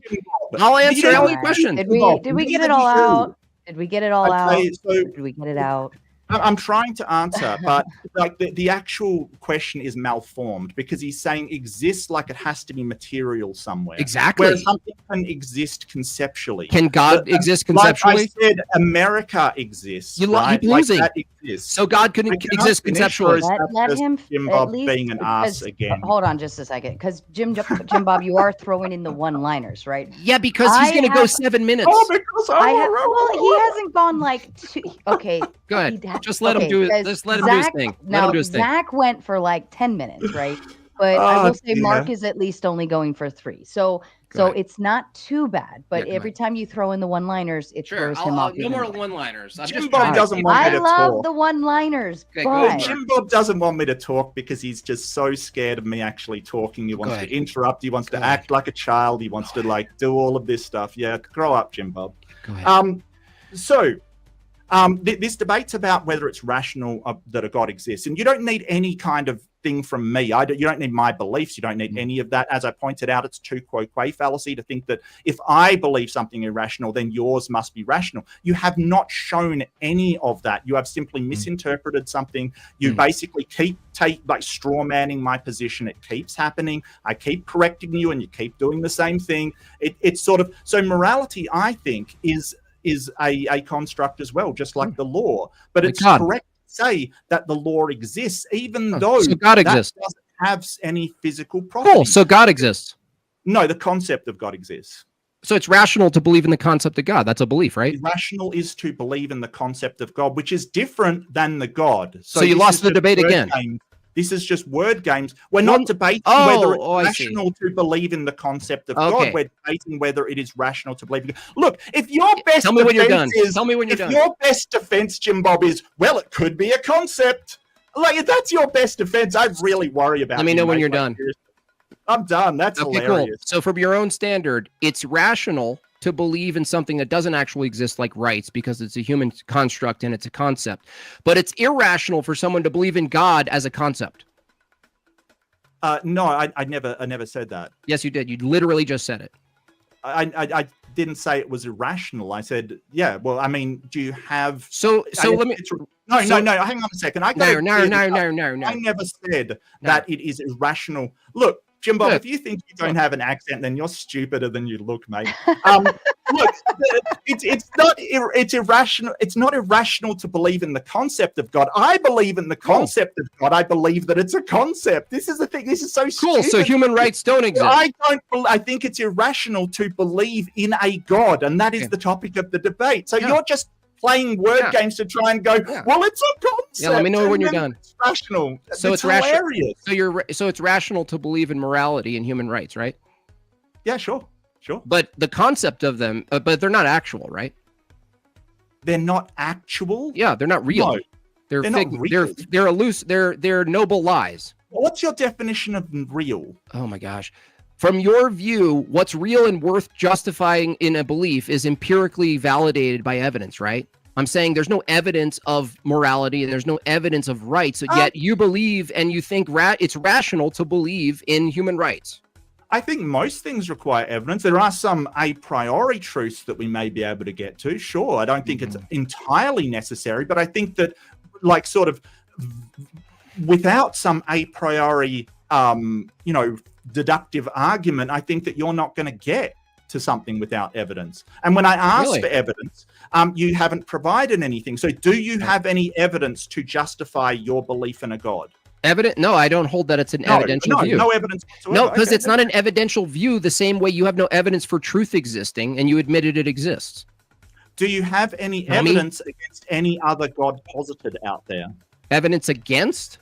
Yeah. Or I mean, if you took logical evidences, you could, but the debate isn't whether other gods are more true or less true than any specific god. The topic of the debate is, generally speaking, if people believed, and I put it in my opener, if you believe God is a necessary, absolute, universal mind from which all truth, knowledge, logic, math, reasoning, all of it comes from that God, is it reasonable to believe in that God? That's the question. Well, I agree with you that all of those things exist on one level or another. I agree with you that all of those things exist, right? So we're not having an argument about whether they exist in one form or another. What I'm asking you is to demonstrate that a God is responsible for all of them, and you want to quibble over these actual things because you can't actually demonstrate that. I can. Oh, you won't let me run the argument, though. You just stop. You stop me every time I run an argument to demonstrate something. A demonstration is not an argument's not a demonstration. Do you guys hear this fucking guy? How else would I demonstrate it? How in a debate? In a debate, Mark. How else would I demonstrate it? You can just explain how you know it. You mean explain it in a logical way that's in the form of a fucking argument?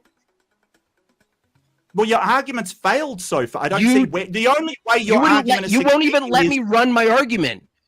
Run your argument? You blocked it every single time, dude. A script? No, an argument is written down. If you want to call it a script, is that some sort of dig, dummy? Yes, but every time you're running this argument, you're assuming things that I do not believe. So no, you do believe it. No, I'll do it again. Watch this again. I'll do it one more time. Ready? Okay. Ready? Are the laws of logic universal and abstract? Never said they were universal.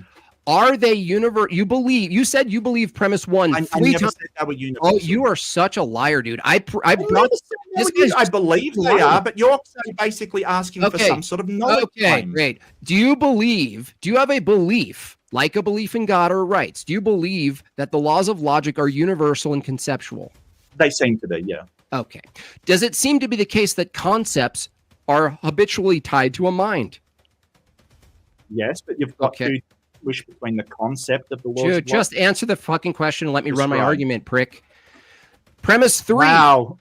Is this guy serious? Yes, I am serious. Let me run the argument. Jimbob, let me run the argument, dude. You're such a weakling. You're so weak. Dude, no, the weak person is the one. Let me run the argument, dude. That's the weak person. You're stopping me from running the argument. It's clear to the chat.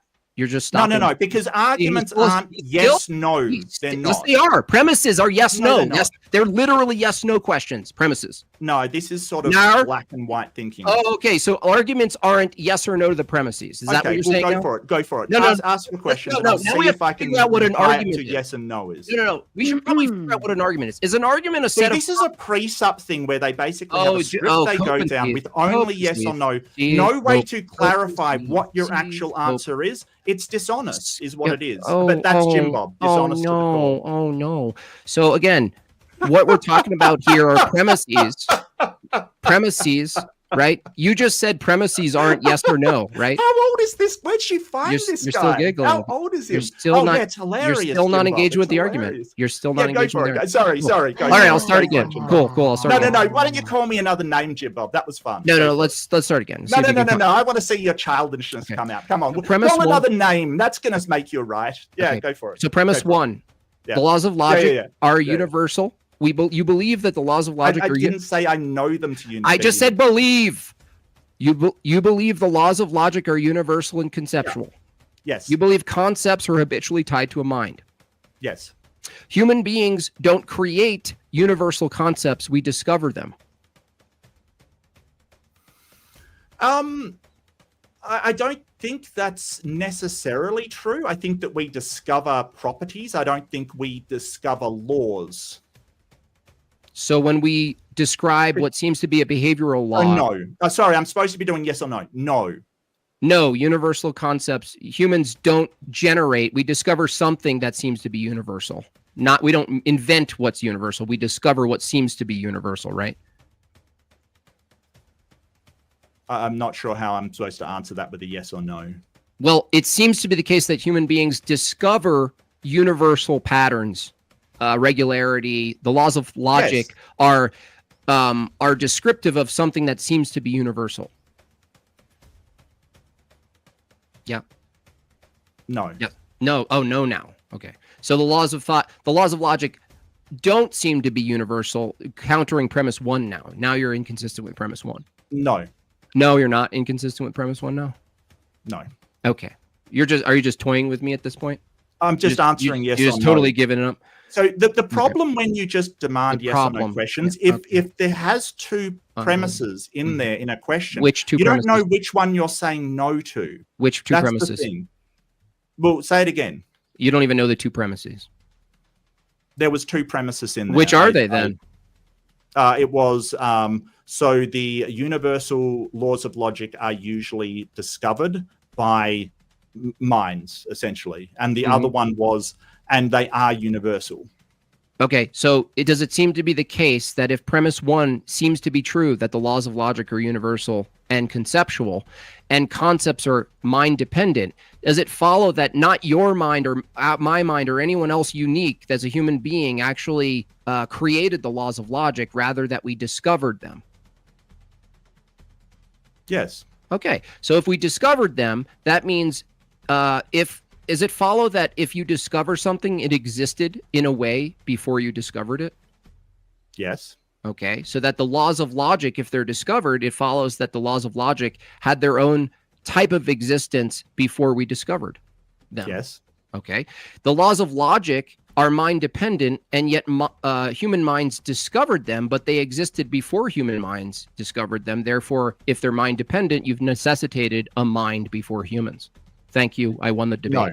Yes. No, okay. it's Tell me how it because doesn't not follow. allowing me to clarify is that because you're making conditions like they exist in a type of way. This is conflation. You're No, you saying accepted that. No, excuse me. I let you go for ages, and I even answered yes or no. Go ahead. So Go ahead, Mark. Accepted it. in a type of way. You mean abstract? Doesn't make them exist as some sort of concrete. That's the thing. What I'm saying is that the laws of logic are an abstraction. That abstraction describes the base properties of the universe. If you want to basically go to the properties of the universe and say, hey, they are the laws of logic, sure, I don't have a problem with that. But there are other laws of logic that other cultures have used to get to logical conclusions as well. And it doesn't sort of explain them either. Cool. But the whole point is that what I'm saying is that it's simply describing them. And because Jimbob's conflating to say, oh, it exists in some sort of way, i.e. they're the properties of the universe, agreed. then I'm forced to say yes. No, so this Mark, is just semantics again. Mark,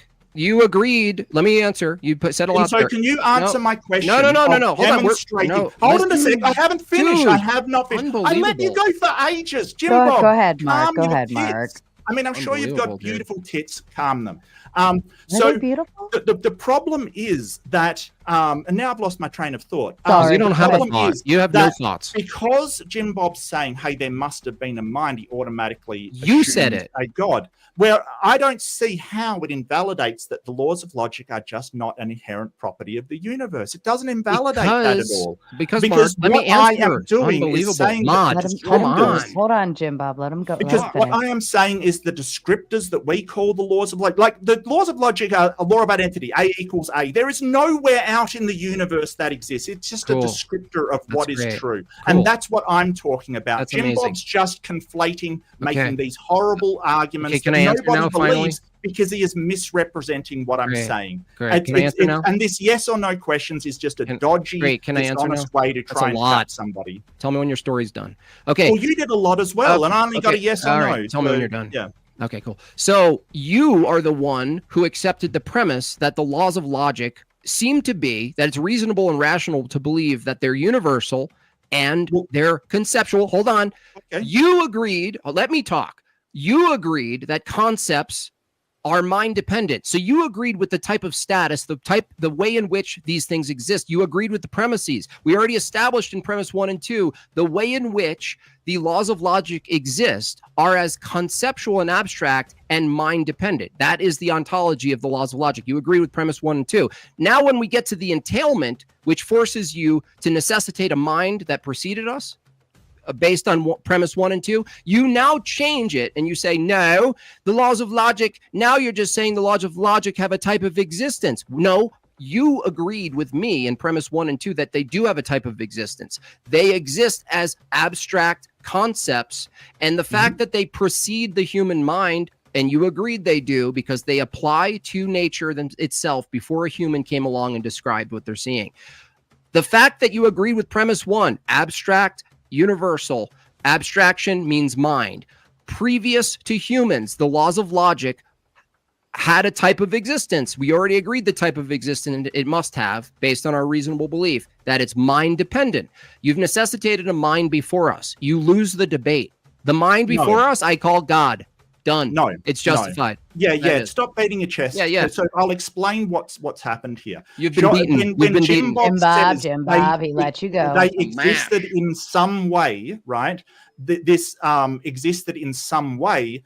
I would have said, hey, yeah, the things they describe existed before humans. And that is where Jimbob's making the conflation. He's basically saying they existed in some way. Oh, I'm going to conflate that to mean the actual abstractions, but I'm not talking about the abstractions. I'm talking about what they describe. So this is a reification fallacy. Okay. Now, I want to ask Jimbob some questions. Are the laws of logic an inherent property of the universe, or did they come from a mind? They are grounded in a mind, and the belief is justified that they're grounded in a mind because you agreed that they're abstract. Yes or no, Jimbob. I just said no. They're not found in nature. No. You have to. I just said no. Like they're not found in nature. Okay. So, did these laws of logic exist before the human mind? Yes.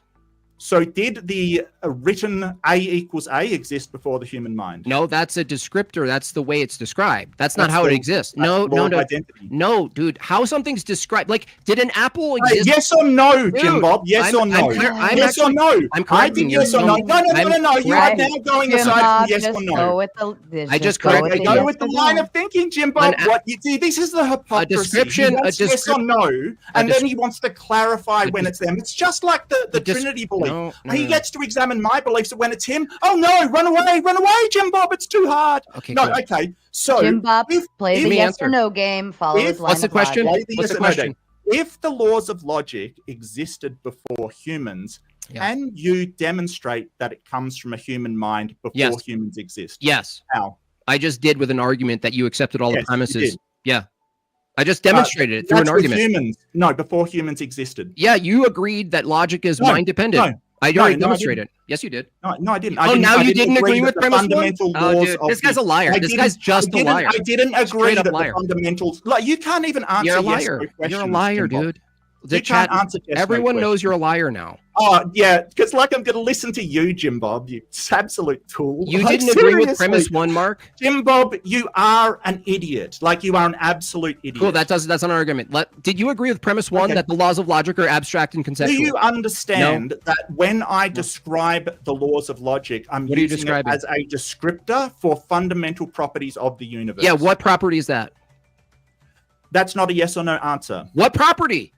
Do you understand that when I No. talk about the laws of logic, I'm No, I don't using understand it as a descriptor for the fundamental No, properties of the because universe? I don't know what you're referring to as a property. You haven't pointed out the referent. You don't know what a property is. Yeah, no, you used an example You of boiling don't water. Really? You don't Where's know the what property? property is. Yeah, you what property? dumbass. No, no. Really? What's the really? referent? Really? Tell me the referent. That's sure you don't. It should be Jimbob. easy Yeah, for you yeah, to tell me the referent. What's And the referent? I'm the liar. I'm What's the the liar. referent, Yeah, Mark? he goes, "Oh, I have no idea what the property What's is." the referent? The universe? Hello, I just mentioned. No, it. that's a collection. That's a Okay, no, it's not that's not a collection, thing. it's referent. No, the it's universe. referent. No, dude, listen Oh, to this you're guy. not a collection, Jimbob. You're a collection of cells. What are you talking What's the universe? about? What's the universe? It is the in the universe. I mean, What is it? Yeah, what is you it? want me to explain? Yeah, the what is the to universe? you? As an item, Okay. as a particular. Without referring to anybody's mental state, because the laws of logic should be independent. Is that correct? Of anybody's mental state? No, I'm still stuck in the Is universe. the laws of logic independent from any mental state? Independent from a human mental state? Yes. Is the laws of logic? You've only got yes or no, Jimbob. You- This is the no, you same got to thing clarify want. mental state. Yeah. Can you justify the laws of logic without referring to anyone's mental state? Can you refer to the laws of logic without referring to Yes. someone's mental state? Correct. Can you justify the laws of logic Yeah. without referring to anyone's mental state? Yeah, laws of logic No, exist in the mind yes, of God. you can. Yes, I you can. I said yes. You can explain the laws of logic without Yeah. referring anyone, any entity, any agent. Oh, at entity all. now? Okay, so any entity, you've expanded now, right? So, does the laws of logic exist in the mind of God? Yes. Didn't you say that it exists because of God? Didn't you refer to his mental state? Well, how is that a gotcha if they're mind dependent? No. that's not a Yes or controversial no. position. Yes or no, Jimbob. Yes or no. No, not without referencing God. You can't refer to the laws of thought. No. No. That's not what I asked. I asked, it is. in saying that the laws of logic come from God's mind, Yeah. did you just refer to God's mental state? No, I wouldn't refer to it as a mental state. No.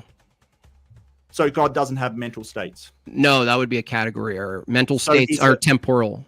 So because only agents have mental states, Jimbob is basically saying that God the is argument? not an agent. What? That's What's the basi- argument? So What's the argument? if agents are the ones with mental states, are you saying that God is not an agent? Yeah, God's not a secondary. No. Yes causal or no, entity. Jimbob? Yes or no? Not in the same way a human's an agent. No.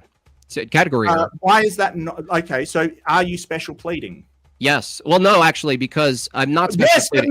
no. Yes, no. but no. It's Let me all- clarify. Both answers. No. let me- You don't no, get to clarify. I wasn't Tom. saying yes to You that. don't get to clarify. No, you're Yes yelling. or no. No, Yes it's not or special no. pleading. No, yes it's or not. no. No, it's No, not it's special not. pleading. No. Why is that? Okay, so Why? that's Tell- not tell- special pleading. Let me And tell he you is why. crooked. Absolutely. No, you're getting excited for no reason. Because he's basically What is special saying that pleading? all agents have my. No, No, you don't what's get to special talk pleading? now. You had No, your yes what's or no. special pleading? He's saying that this came from the mind What's of God, special pleading? God's mental state, because laws of logic come from mental states. But No, God I didn't say doesn't that. have a I mental didn't say state. mental. I didn't He say doesn't have any mental state, which Yeah, that's makes just him not an argument. not an agent. No. He is unintelligent. No, cannot this is make so decisions. dumb. Because without mental states, you No, cannot make that's not- decisions. No. That that's is what an agent is. And Jimbob No. has absolutely shown the irrationality of a God that decides and has Imagine in thinking his head, this was an argument. has his mental state holding the laws of logic Uh-huh. because it has to be a mind.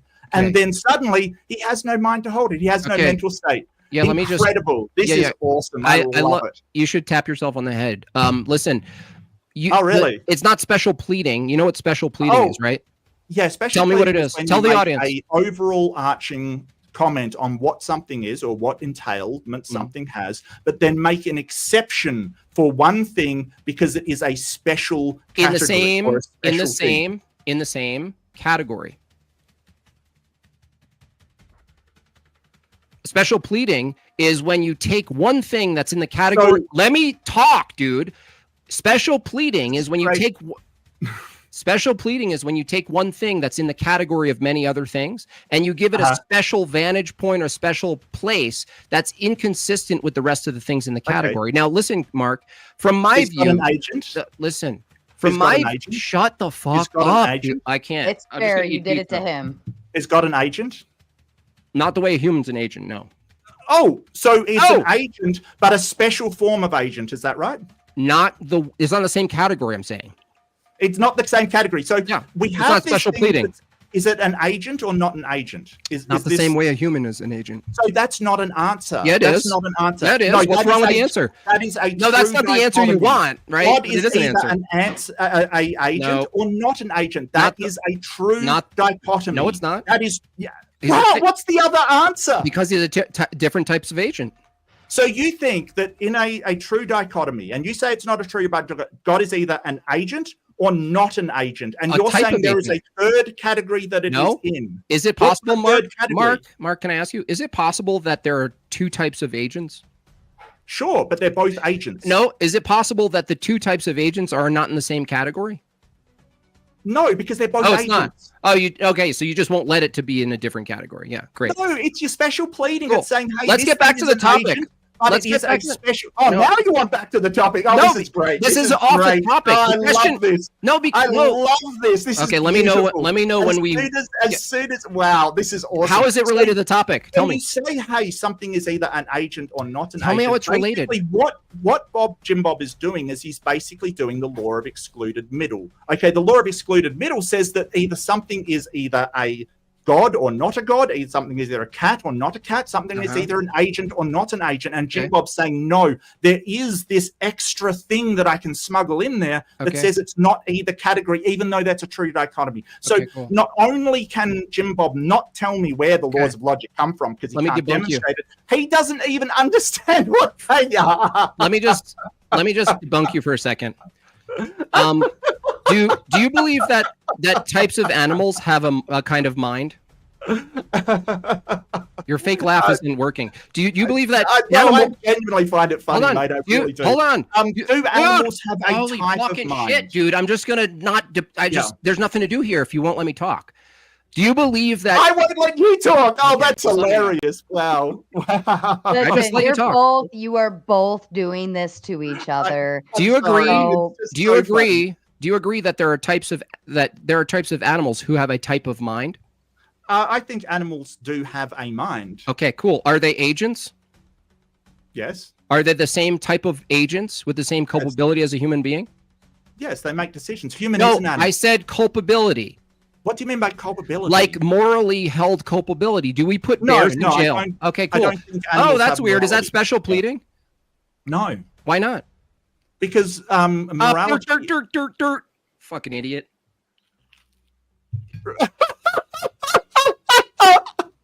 No, please tell me. Explain. Because morality is the code of conduct accepted by all reasonable people, i.e. humans. That's what morality is. I mean, I can get.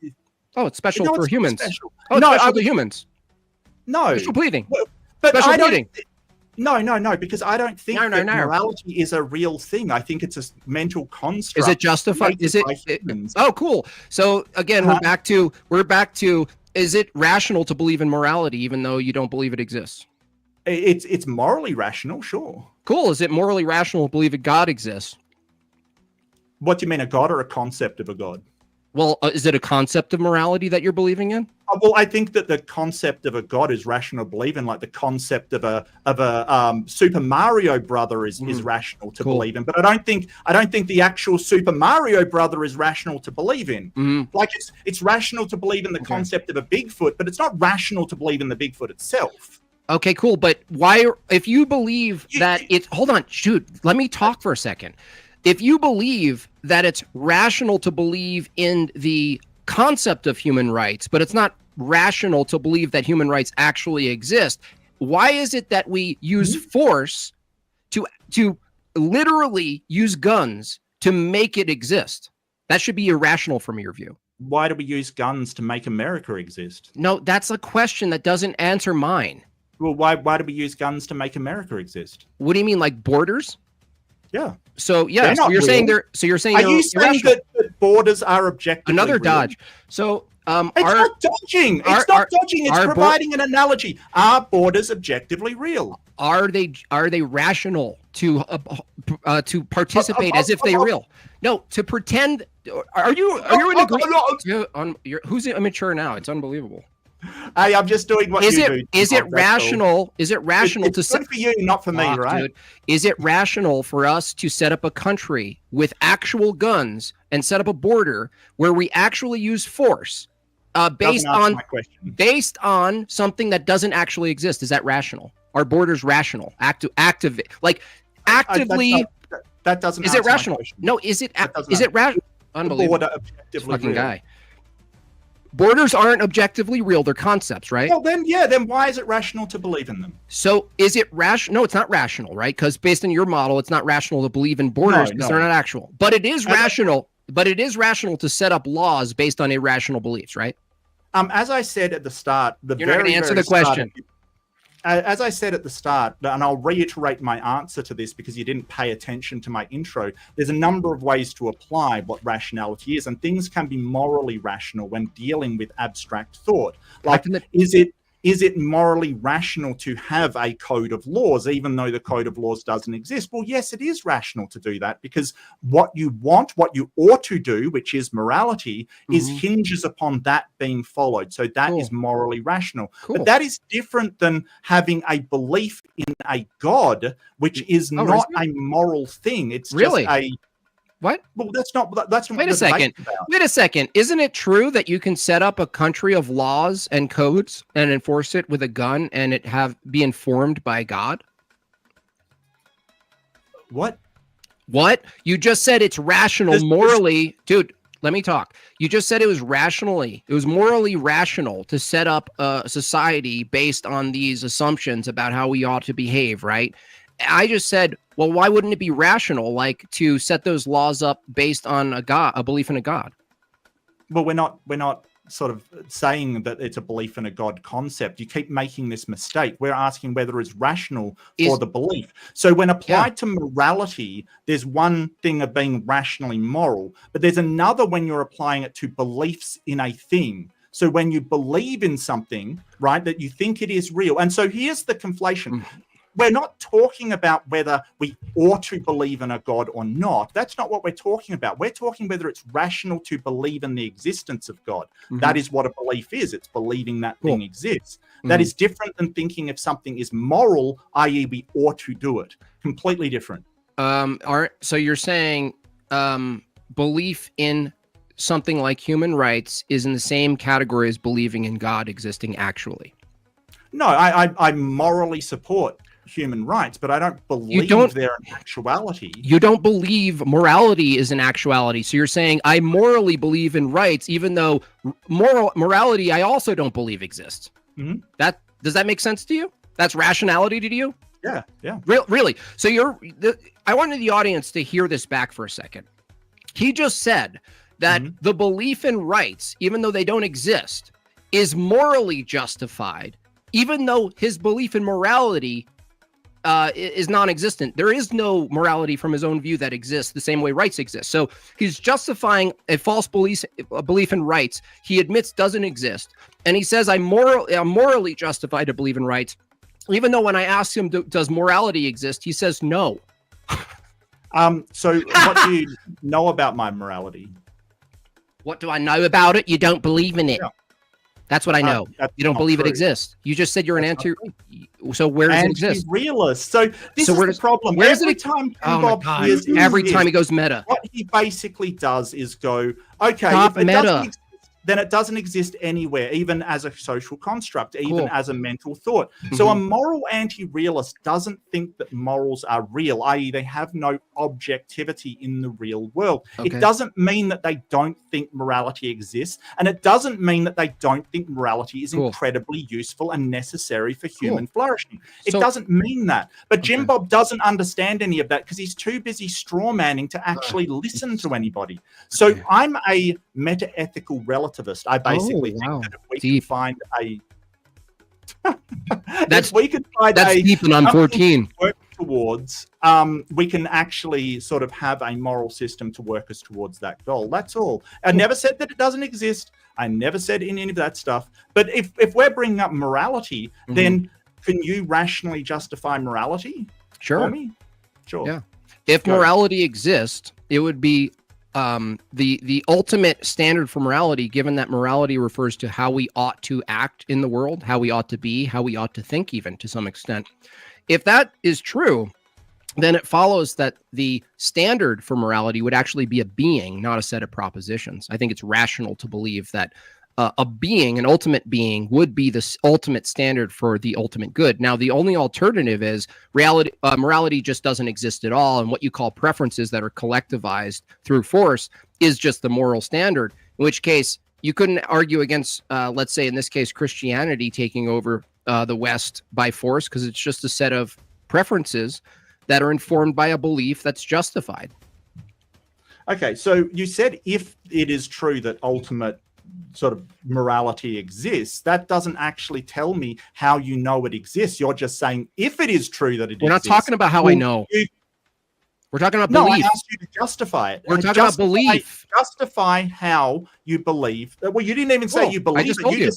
You just gave me a conditional. No, I literally just said I believe. If this is true, then these entailments. Yeah, I believe that. Yeah, I believe that. Tell me what's wrong with the belief. Can you justify that there is an ultimate reality? Please? Look, I justified my belief. How? I just told you. I believe that morality is assigning prescriptive claims to how we ought to act in the world. And I believe that because it's referencing how humans should be, that the embodiment of the standard would also be a being.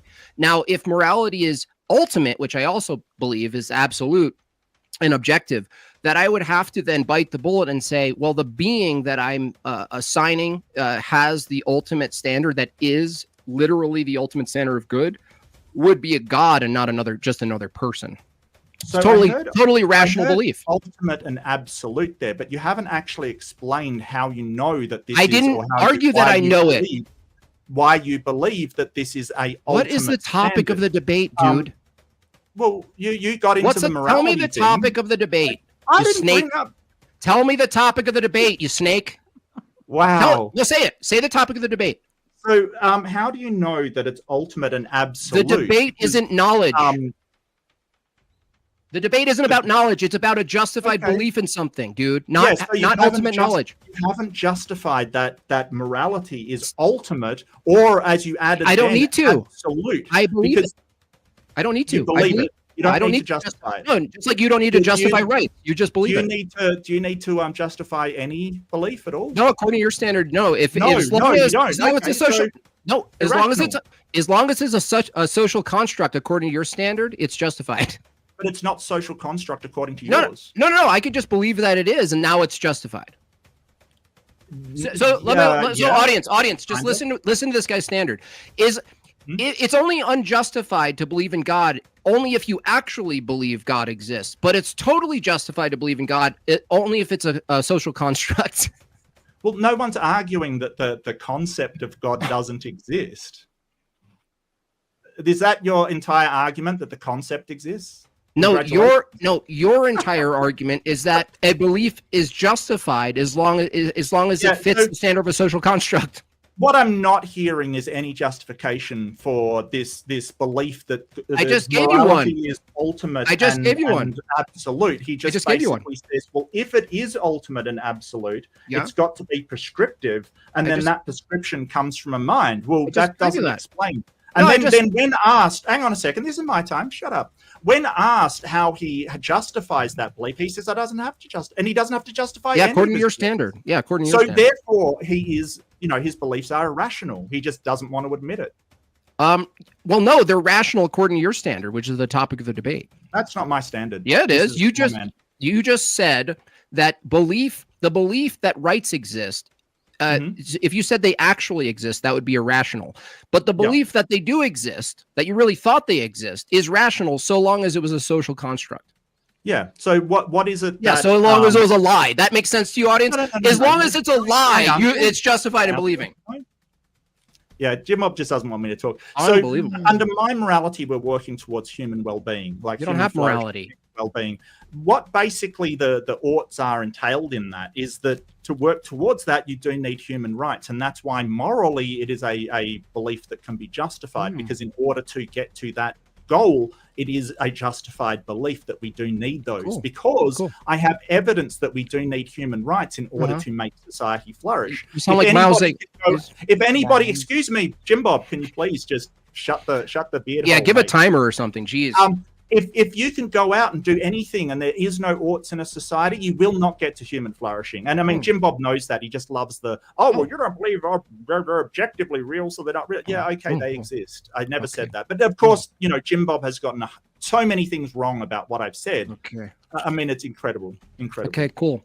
So I have a belief that I have a goal that's totally arbitrary, just like yours, that goes against human flourishing, Mark. And in order, morally, hold on, let me talk. In order for me to fulfill the decreasing of human flourishing, Mark, I have to take away human rights. So it's justified under your view. No, how does that contribute to their well-being? It's literally your system that you just said. You have an arbitrary position. The taking away of human rights does not contribute to people's well-being, and I want you to show that is the case. Wait, why should I follow your standard of well-being though? It's arbitrary. It's not arbitrary. Why should I follow yours? Well, are you after human well-being? No. Why should I follow your pursuit? Well-being. No. So go off into your own society where you want to collapse everything. I think that following my God actually produces more well-being than following your godless view. Okay. Yeah. I believe that. I believe that. I believe that a collection of people who hold to a standard that they have duties. You demonstrate that? I'm demonstrating it. No, you're saying you believe that. Dude, let me talk. Let me talk, dude. Let me talk. So, would you agree that human flourishing would require procreation? Just a yes or no. You're muted. Hello? Yeah, you're muted for a second. You're back. I'm back. Okay. No, what I said was human well-being. Okay. I just asked you a question, dude. Do you think that pursuing human well-being and human flourishing requires procreation? Yes or no? Yes. Okay, cool. All right. So it does require it. So if there were two groups of people, one that was religious and held to a collective, cohesive view that they had a duty to reproduce, and another group said, no, we don't have a duty to reproduce. We could actually off our offspring anytime we want based on convenience. Now, isn't my view that's holding to a deontological standard for procreation and reproducing already better than the one that doesn't hold to a duty to reproduce? Not necessarily. It depends on the population rates, how much resources we've got. If we are overpopulating an area, it depends on a lot of things. So that's the whole idea of moral relativism. It changes based upon what we need to get to the goal. That's great. So would you bite the bullet and say if the need to get to the goal was to delete 2 million people in a given society, you think that's the morally ethical thing to do? No. What do you mean? If it demonstrated empirically that it would increase the well-being and the standard for the remainder, why would you say no?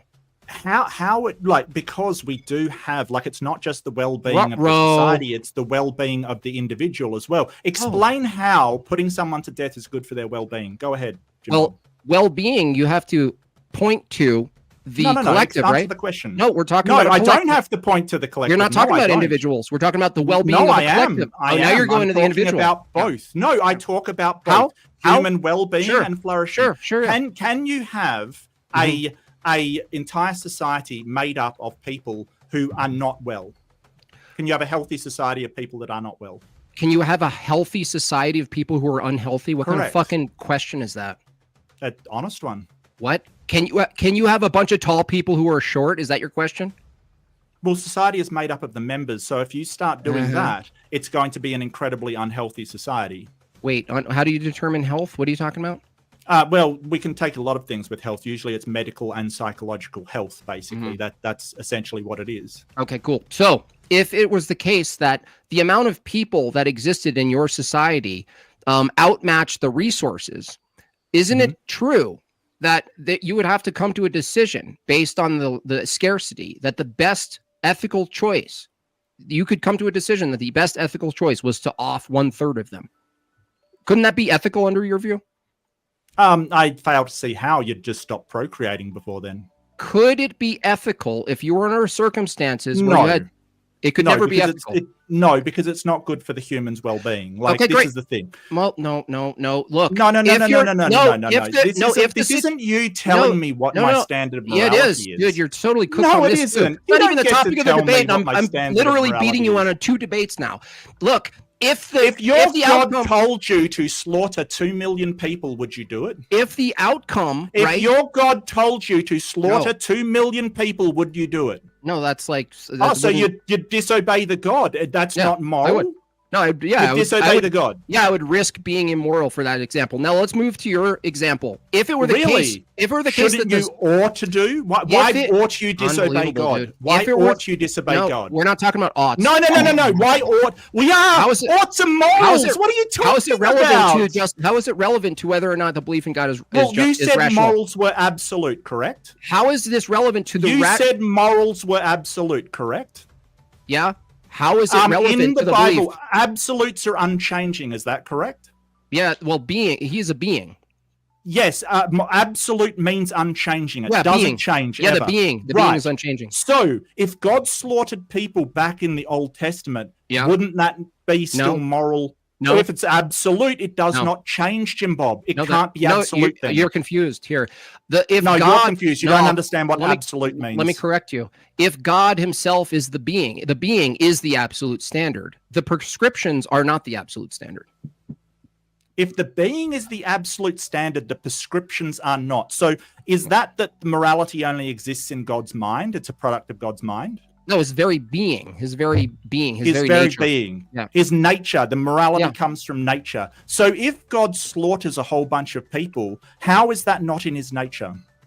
What do you mean? Why would it be inconsistent with his nature? Well, I'm saying it's not. No, how is it inconsistent? Well, I'm saying it's not. Okay, so what's the problem? Well, the problem is that if God said that it is, or if God relayed to you it is moral to slaughter 2 million people, then that would be moral under your worldview, correct? Well, if he said that, but the question is whether or not my view holds that he would say that. No, that's not the question, Jimbob. If God relayed to anybody, or if it was the case that God's morality said slaughtering 2 million people is moral, would that not be moral? It probably would be moral, yeah. And would you believe that you are immoral for not obeying that or not doing it? If I truly believed it was from God, I would believe that disobeying God, I was doing an immoral thing. Immoral act, yeah. So it's immoral under how is that a worldview. Got you? No, you literally didn't provide an argument. No, it's moral under your worldview. I got it. So all someone has to do is believe how is that relevant? They've been commanded to do something. How is it relevant? And it becomes moral. How is it relevant to the topic, dude? It's absolutely moral. Tell me how it's relevant to the topic. I don't know. You're the one that went down this morality track. Tell me how it's relevant. Gentlemen, we're going to go ahead, and it's now been 2 hours. So let's do this. We can still continue the conversation, but what we'll do is we'll go ahead and we'll do our closing statements for now. Please be quiet when the other person is doing their closing statements. Then we'll go through the super chats, respond to those, and then we'll go into open panel dumpster fire, where I'm sure there will be a lot more turmoil that will come from that. Outside of that, anybody with a membership, I am going to be dropping the Streamyard link in a members only post on the community post. And then shortly after that, I will drop it to open public. All right. So Mark, do you want to go ahead with your closing statement? Oh, sure. So another of the questions that I asked off Jimbob, how he explains how he justifies these things, he should be able to justify it. He doesn't have to go, like I said at the very start, even if I'm the most irrational person in the world, he still should be able to justify his rationality in some way, which he just avoids doing. He's gone to other topics. He won't look at his God belief. He wants to do this Mott and Bailey, retreat to some generic God rather than actually talk about the one he believes in. It all shows the pure irrationality of it. He wants to believe this so badly that he will basically just make stuff up. Now, what what I say about things like the laws of logic, I genuinely believe, and I think I'm justified in that. But that justification, he doesn't want to accept what I believe about them. He wants to play word games and want to have semantics and misrepresent what I've said and say, hey, because you think something is right morally, then you have to believe it is a real thing in the real world. It's ridiculous. This whole thing is a misrepresentation by Jimbob over what is an abstract, like what is math describing something in the real world, which is the properties of the universe. We do this all the time in physics. We do this all the time in mathematics. We do this very, very often. But Jimbob wants to say, well, it can't be two different things. It has to be the same thing. Why? He said that, hey, if I have a mental image in my mind of a hill and that hill existed before it, it must have come from a god's mind. No, the mental image is describing the thing. And this is called a reification fallacy. Jimbob doesn't seem to understand it because he keeps conflating the two things. But all in all, what have you actually heard from Jimbob justifying his belief that God is a rational belief? Nothing. Absolutely nothing. He's provided no evidence. He's provided no real arguments. He's just said, hey, I'm going to try and show yours to be irrational as well, and failed miserably. And it's this unable to defend his own beliefs that shows just how bad of a situation this man is in. It's incredible. Thank you very much, Mark, and to you. Man. Thank you. It's hilarious. I don't know how you can lose in your closing also, but I'll take it. So the topic of the debate is whether the belief in a God is rational or not whether or not God exists, not whether or not it's absolutely true that God exists. The question is it rational to believe in God? Now, I want to just point out one more time that Mark's own argument was that he believes in the construct of human rights, but he doesn't believe they actually exist. So believing they actually exist is irrational, but setting up your entire country with guns and putting people in jail and literally potentially killing them with capital punishment is totally justified because it's a construct. So all I had to do is say, well, if the belief in God is a construct, is still a belief in God. He said, yes, that's rational. But if you believe that God actually exists, then it's irrational. By the way, we could just as well set up our nation based on the construct that God exists, use guns to inform policy and jail people for indecency, and it would be totally rational under his view, so long as we agreed that God was just a social construct. This is his reasoning. Further, he says, well, no, the belief in rights and the use of force for rights is justified from my moral standing, which is relativism. I then ask him, what's the status of morality then? If it's based on your morality, that makes it rational. He says, no, morality doesn't exist also. So he believes in two things that don't exist. He believes that it's rational to believe and enact the law and policy and the use of guns in jail. He believes that it's rational to have a false belief inform those actions. But it's irrational for someone to believe in God, right? The creator of all things, the binding being for all mind-dependent, absolute, transcendental things in the world, which I listed a bunch of, right? Just to remind you, if you guys missed it, some of those things were as follows. I asked him to essentially give me the ontology of mind. He refused. I asked him to give me the ontology and the status of the regularity nature. He just says it exists. Logic actually is embedded in nature. I asked him the ontology of knowledge and truth. These are all mind-dependent things. I asked him the ontology of information. It's not found in a tree. Where is it? I asked him about universals. We didn't even get to that. The point is, I made a very clear argument that I almost called you Craig because you guys are so similar. That this guy actually bit the bullet on both premises, and then he didn't like the conclusion, so he absolutely spurged out. It went as follows. Is it rational to believe that the laws of logic are abstract and universal? He says, check. Yes. Abstract. Okay. What is the status of abstract? He agrees. Premise 2, abstract refers to mind dependent. That means a mind is necessary. That's what mind dependent means. He said, yes. Check mark. Premise 2. I said, isn't it the case that the laws of thought still govern the universe before humans describe the laws, the three laws? He said, yes, the laws of logic govern the universe. Well, you have a problem here, Mark, and he knew it. That's why he spurged. Because he knew that based on accepting premise 1 and premise 2 and agreeing that the laws of thought still govern matter before humans were on the scene, he necessitated a mind. The question is, what kind of mind is this? I argue that the laws of thought are universal. I would argue that they are absolute, that you can't actually change them based on human convention or anything. You can't challenge them without using them, by the way. If I argue that these mind-dependent things are absolute and universal and precede humans, that it necessitates, because they're mind-dependent and abstract, that they're encased in an absolute mind. There is nothing he said today that even came close to engaging with my argument. He said I didn't bring an argument. I literally brought premises, in your face premises, dude. You said I didn't bring an argument. I brought an argument. It's right on the screen. I've demonstrated that this guy is not only a bad faith interlocutor, he lies about what he says, and he lies. He doesn't care about lying. He just lied the whole entire thing, right? He lost like 5 different times, honestly. This guy doesn't even deserve to be on any of the debate stages. He's too stupid. That's my time. Thank you so much. And thank you to both of you, gentlemen.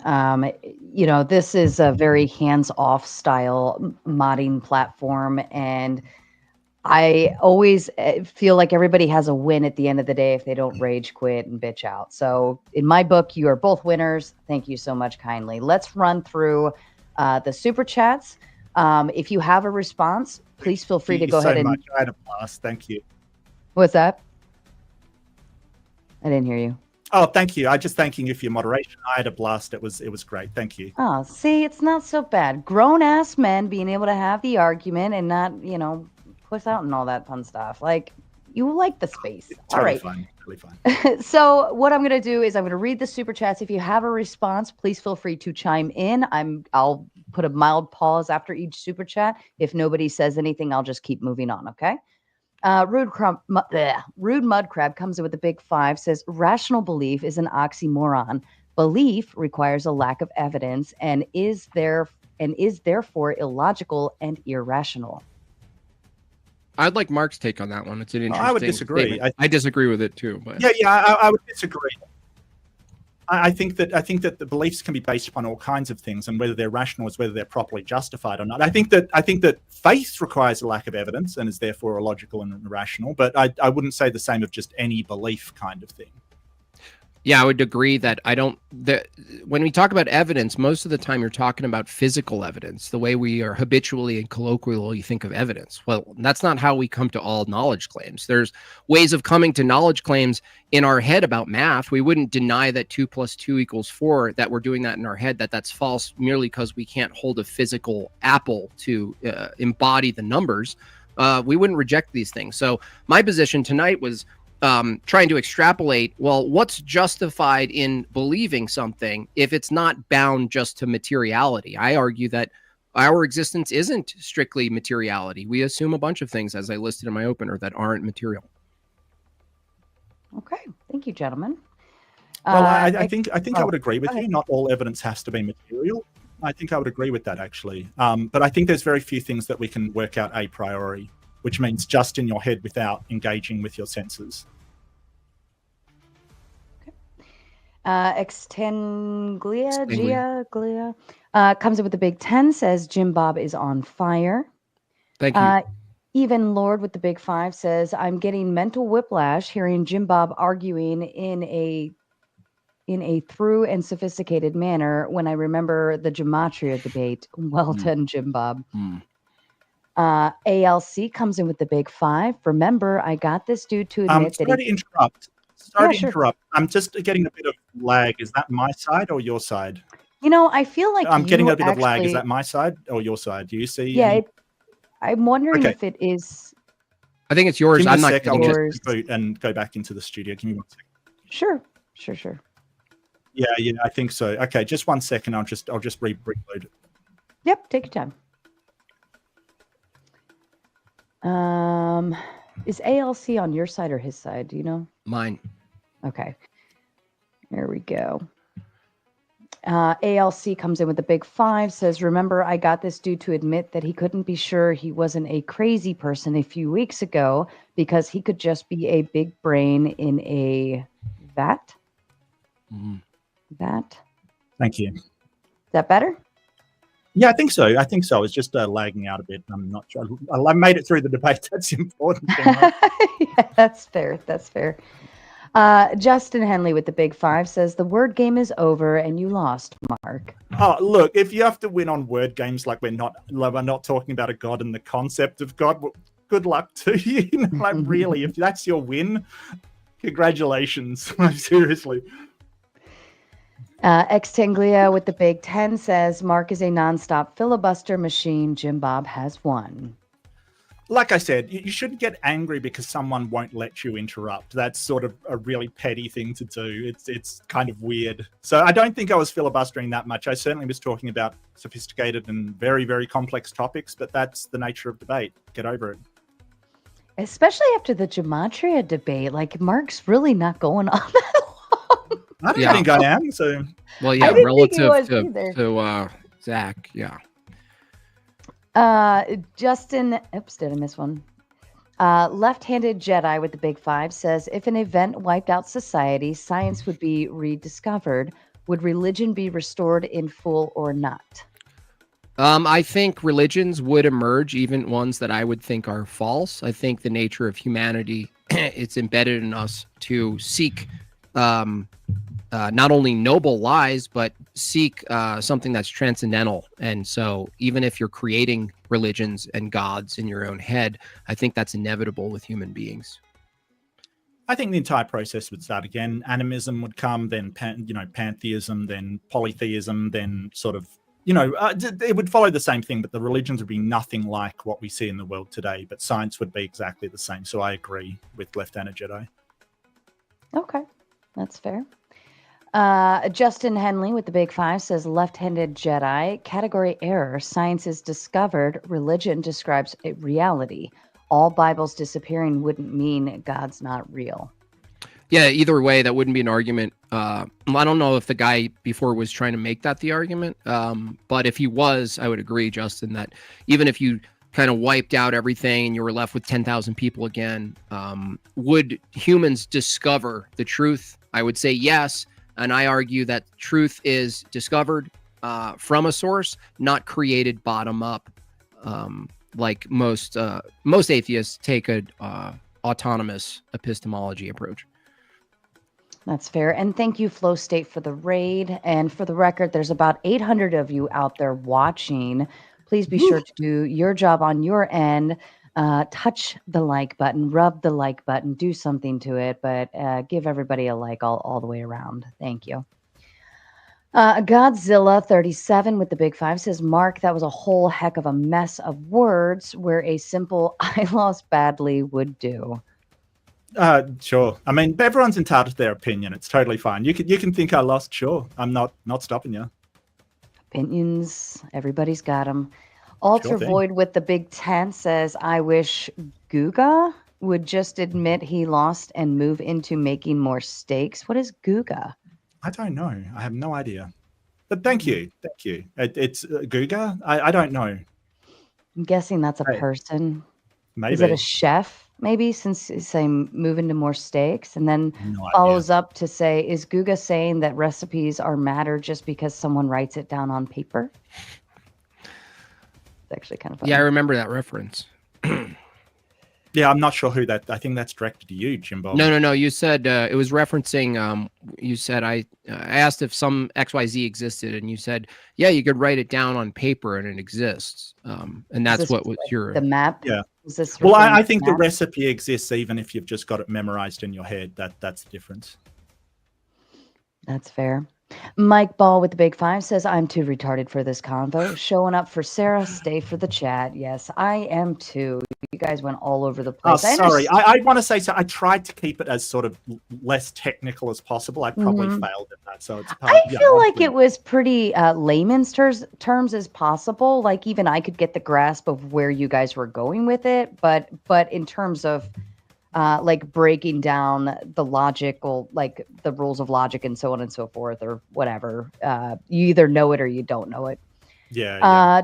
DeFree coming in with the big 5 says, believer here, but Mark deserves the highest respect. For your own good, he brings a lot to the table and much to offer. Hashtag Oh, thank Jim you, Reid. DeFree.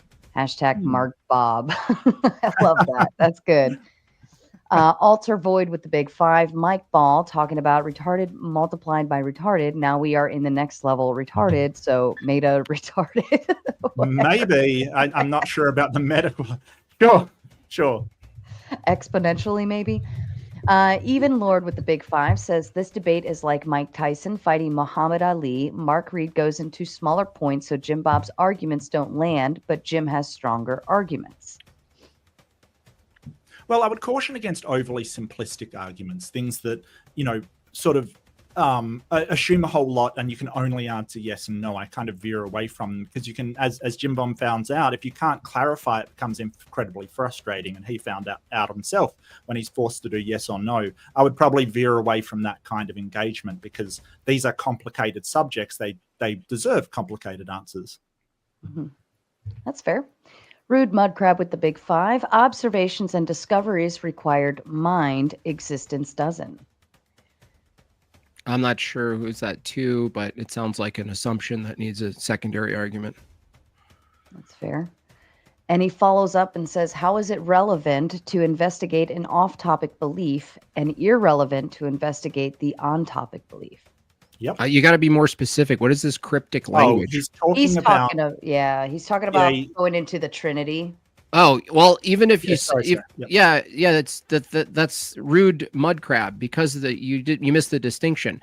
The belief, whether or not the Trinity itself, as it's explained, is rational is irrelevant to the topic because the topic is it rational to believe XYZ? Like that would include, is it rational to believe in something that can't be fully expressed with language?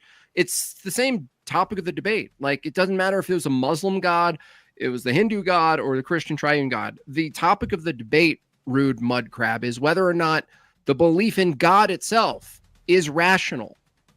And if it's a case that as long as it's seen as a construct, what if the construct was just an irrational Trinity God? What if that was the case? That would just be a construct. My opponent tonight, rude mudcrab, said as long as it was a construct you believed in and it wasn't actual, then it would be rational to believe in it. Yeah, so it doesn't matter anyway. It doesn't matter anyway. Well, I think it's a double standard here because he wanted to go into, is my belief in human rights rational? And that's not the topic of the debate either. He's basically making the excuse that, hey, I want to investigate to see if your beliefs are rational, even though they've got nothing to do with the debate. And that was basically why he said he investigated it. And Mudcrab, you're absolutely right. Why is it relevant to investigate off-topic belief like human rights, but irrelevant to investigate an on-topic belief like, is the God that you believe in logical? So I think there's definitely a double standard here, and I think that Jimbob just cannot justify his belief in the Trinity, so that's why he ran. I wouldn't have taken a debate about the Trinity. Yeah, this is not a debate on the Trinity, dude. The Trinity? What's the Trinity? It's not a debate on the Trinity, right? Is it or not? Is it or not? Is it a debate on human rights? No, but the debate is whether or not. No, the debate is whether or not it's rational to believe in human rights, even if human rights didn't make any fucking sense at all and were totally immaterial and non-existent and you couldn't put them on a table. I don't care how mangled you think the Trinity is. I would just put it on the table with human rights anyway. And I've already demonstrated you basically admitted defeat when you said, well, as long as it's a human construct, it's rational. That's not what I said. Yeah, it is. It is what you said. Read, watch back the debate, dude. All right, please, boys. It's not what I said. But you know what? The point, reviews of these are always great, and we always discover more when we come out of it. Can I finish what I was saying before? Yeah, go ahead. Go ahead. This what was it? You spurged out in the side thing. You guys crack me up. So basically, he's saying, "Hey, I want to investigate this thing." Completely not on topic. He wants to investigate, and as he said, whether it's rational. I basically investigated his God belief, and he doesn't want to go there. So he has these irrational beliefs that make it irrational, but he doesn't want to go there because it shows how irrational the man is. But that's so literally gibberish. Literal gibberish. The fact, stop spurging. The fact that put some words together, dude. The fact you can do it. Stop spurging. You can do it. Do we need to help you? Maybe slower the speed. The fact that, he basically said it's irrelevant whether he believes in the Trinity or not to the topic of the debate. Right. It's irrelevant whether the human rights thing is irrational to the topic of the debate too. That is true as well, because he basically is saying, well, if this is irrational, then you've got an irrational belief. That doesn't make his rational. That is called a tu quo qua fallacy, or a and you as well. That's not what I argued. I would love to see the logic saying, you know, if your belief is irrational, mine is then rational. I'd love to see. I did say the logic. Premise one: you can believe in human rights; they don't actually exist. If you believe that they actually exist, you'd be irrational. But if you believe they exist merely as a fiction, the belief in the fiction would be rational. That's your fucking mind, dude. That's your brain. That you did that. All right, let's save it for open panel, and we'll let everybody else come here and tell you both. A fiction. So rational fiction. All right, both of you shut up. America is a fiction. Hank America's a fiction. It's a useful rational fiction according to you. Okay. All right. No, according to you, I never said that. Both of you shut the fuck up and let me finish. Okay, sorry, Sarah. Hank coming in with the big five. Jimbob, did you know you have a hard time keeping track of scope? Oops, I'm trying to type. I would help you by defining universal and particular explicitly for you. And I believe Hank is backstage, so he'll be able I'm sure we'll hear him. Yeah. Dustin with the big five says, ask him if evolution was 100% proven. Okay, I assume this is for me. Nothing in science is ever 100% proven. We have levels of confidence, and this is what Jimbob has a problem with. We assign levels of confidence to the evidence and the reasons and the justification we have for things. I mean, there is 100% proofs in maths, but maths, as I said, is an abstraction that describes things, just like the laws of logic are an abstraction that describes things. We don't ever 100% prove things. We just have them as theories until they are disproven. That's basically how science works. Daniel Zan with his 11-month membership, that's impressive, says game blouses, obscure Dave Chappelle reference. I don't know what that means. No, I don't either. Alter Void with the Big 10. Sarah, it is time for just closing. This is already done. Maybe they can move on to if Guga Prattle is rational. And this was at 10:30, so it wasn't even like barely over an hour in. Soul with the Big 10. To throw Mark a bone, Jimbob, is it rational to believe in generic theism? If it is, then you can't run tag. If it is not, then you can run your arguments from tonight. Defend the Trinity, nothing else. That's a good question, actually. Thank you for that. Is it rational to believe in generic theism? Yeah, from certain arguments, you can argue that you can get to a generic theism and it would be rational.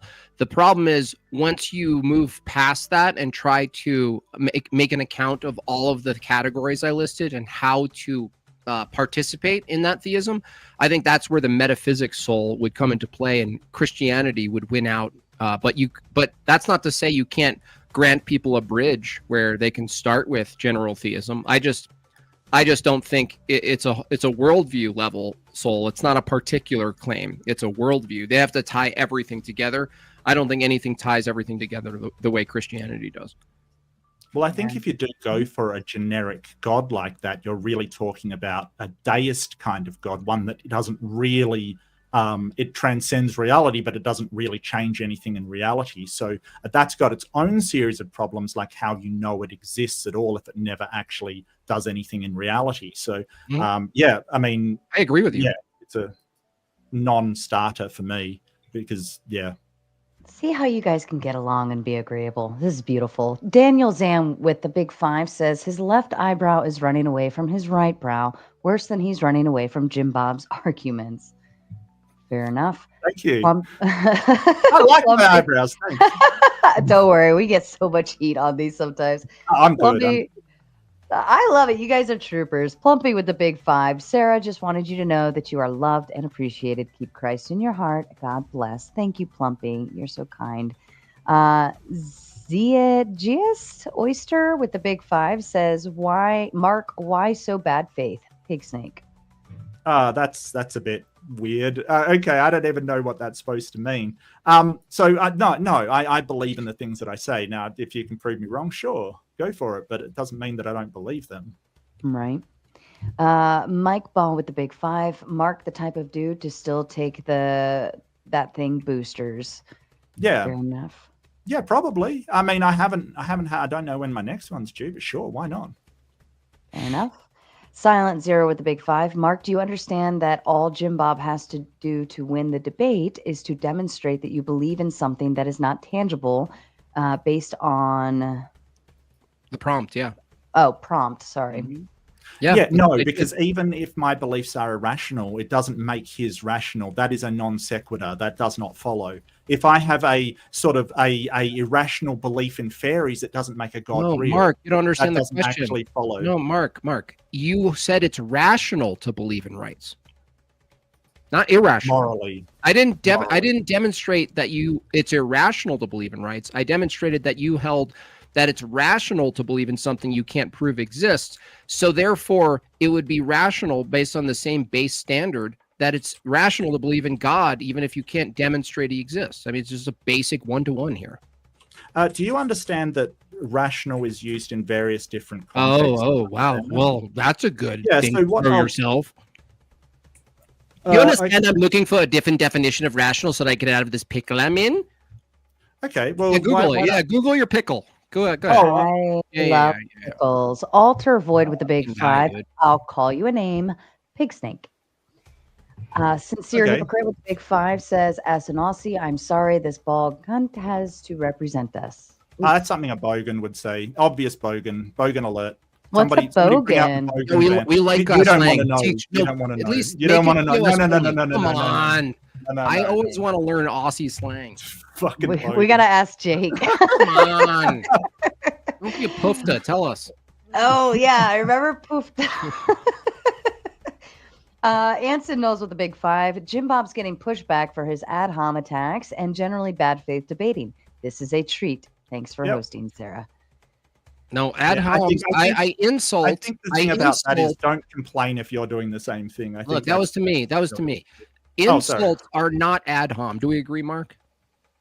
No, insults are a form of ad hominem. No, not all insults are ad hom. Do we no, agree? they are. Because oh my God, this guy doesn't fucking know shit. Are we going to debate about ad No. You guys crack me up. Left-handed Jedi comes in with a big 5. The existence of a concept doesn't make them rational. Anson with the big 5. The infinite regress of the tag is why it fails, and this is a masterclass in why that argument fails as a simple logic test. I didn't run any tag. I literally made an argument with premises about the status, the ontological status of logic as abstract and conceptual and universal. And then I drew that to a place in time where humans didn't exist. And once my opponent bit the bullet, Anson, on that the laws of thought are abstract, universal, and mind-dependent, the fact that they have some type of existence for ordinary matter without human beings around, they still apply to matter. That's where you actually can argue the necessary mind. Now, who the mind is irrelevant to the topic. That's a bridge argument for Christianity or any other god that tries to do it. Tonight, I've established pretty clearly multiple times that the status of logic being absolute or being universal, I won't use absolute for Mark's sake, believing that logic is universal and conceptual and is mind dependent, the fact that that logic still applies to matter, pure matter before humans, necessitates a mind. That's just the entailment of the argument. That's just, it's not a gotcha. It's literally the entailment of the argument. Okay. Oh shit, I lost my place. And Justin yelling at Anson says, Anson, you're a nonsense machine. Save your cope, cash, and call in Monday. Anson responds with the big 5, says, I've been waiting for months to see this, the day that Jimbob gets roasted by a hairless ape. I am a hairless ape. That isn't even that's accurate, 100% accurate. ALC with the big 5 says, Sarah, can you go to 2-minute sessions? Also, Mark, stop your fake laughing. No, I'm generally a happy guy. I'm sorry. I generally am. Justin with the big 5. Anson, I saw your mom get spit roasted by 2 hairless apes. Damn. I'll send you the video. Wow. Shots wow. fired. That is. Oh. Justin must be drinking tonight. Technically, humans are apes, so it may have happened. And Rachel gifting 5 Jimbob memberships. FB with the big 5. Mark Reid asserts that morality is non-existent. He essentially equates the act of stealing a penny with the grave act of stoning someone to death. Yeah, no, that's a misrepresentation. I never said that morality is non-existent. I said it's not real. We've got to understand the difference between real and exists. Like things can exist, like a character like Donkey Kong can exist. It doesn't mean it's real. So Okay, God could not exist, but what? I don't even know what you're talking about, Jimbob. So I never said it. Morality is non-existence. I'm a moral anti-realist. I don't think there is any objective thing in the universe that gives us morality. It'd be nice if there was. I just don't think. Including genociding 2 million people? Not immoral, right? From your view? We went through this. Yeah, not immoral. Just no, it is immoral. Yeah. Oh, it's actually immoral. Morality according to me, but not you. Oh, gotcha. Yeah. So, I mean, you don't think it's immoral. So you're God. So you're the absolute standard. Oh, no. I never said I was an absolute standard. Oh, okay. So it's not absolutely immoral then. Yeah, and this is the straw manning we got throughout the debate. I'll say one thing and then is it always immoral? Straw man my position. Is it always immoral? Well, according to me, yeah. According to you, no. Why? Why is it always immoral if you're a moral relativist? How is that even possible? Killing people is bad for their well-being. And you're not a moral relativist then? No, I'm a meta-ethical relativist. I told you that. What? Anson coming in. Killing people's always wrong. Well, if I come into your house and I try to rob you and you shoot me, how is that wrong? Do you understand what I mean by meta-ethical relativism? Yeah, if I come into your house and try to kill you, you do. Is it wrong to kill me if I come into your house? I asked you a question. Do you understand what I mean by that? No, not from your view. Okay. I don't understand. So you don't have any meta-ethics. So basically, it means that if I take an ethical goal, right, that's relative. I could decide to implement Christianity, or I could decide that my goal is to provide for the health of humanity, or well-being, human well-being, which is my goal. It doesn't, like, cutting off people's heads will always be against that. It's relative what we decide to do, but from there we can make some really not objective, because it's still based on things will be objectively good or bad in virtue of that goal. Mark, can I ask you a question? If you thought it was good for people to believe in God, even though you thought God was false, and it improved their well-being, even though it was a fiction, would you stop debating against it based on your well-being principle? Well, I don't think that. I think it negatively harms. Do you know what a fucking hypothetical is, you retard? I do. It's just. Obviously, you don't. Did you eat breakfast this morning? Oh, Jesus. Here we go. All right. If somehow reality changed. Dumb, dude. You're so dumb. Both of you stop. We're going to move on. We've got just a couple more to go through. Can I just no, stop, move on. If no, we're done. No, stop it. And stop somehow, it. yes, I would think just that was good for people. Get out of here. But it's not. Just stop. Anson coming in with a big 5 says Jimbob throwing out straw men, make him steel man, bald apes. Call in Anson. Call in Anson. He's back there. Rachel coming in with her membership for 26 months says, ask this Australian if he supported the suspension of his rights during the pandemic. Absolutely. The argument for that was human flourishing to prevent death. Correct, yes, and I absolutely supported it, as did most Australians. The stuff that you got on the news was a tiny fraction of the population. You also might want to look at the death rates, like the ratio. You mean myocarditis? You mean that? Excuse me. The death ratio between people in the United States and Australia, like 2 million people. Really? Cool story, bro. Yeah. All right, one more, and then we're going into open panel, and I'll get to the rest. I know you're spurring. Cool story. Great. No. I think it's right in line with your other rational beliefs. It's fantastic. As long as it's a social construct, it's rational, dude. No. Your beliefs. No. Anson coming in with a big 20 says, with God, morality could still be relativistic if aught comes from God's will.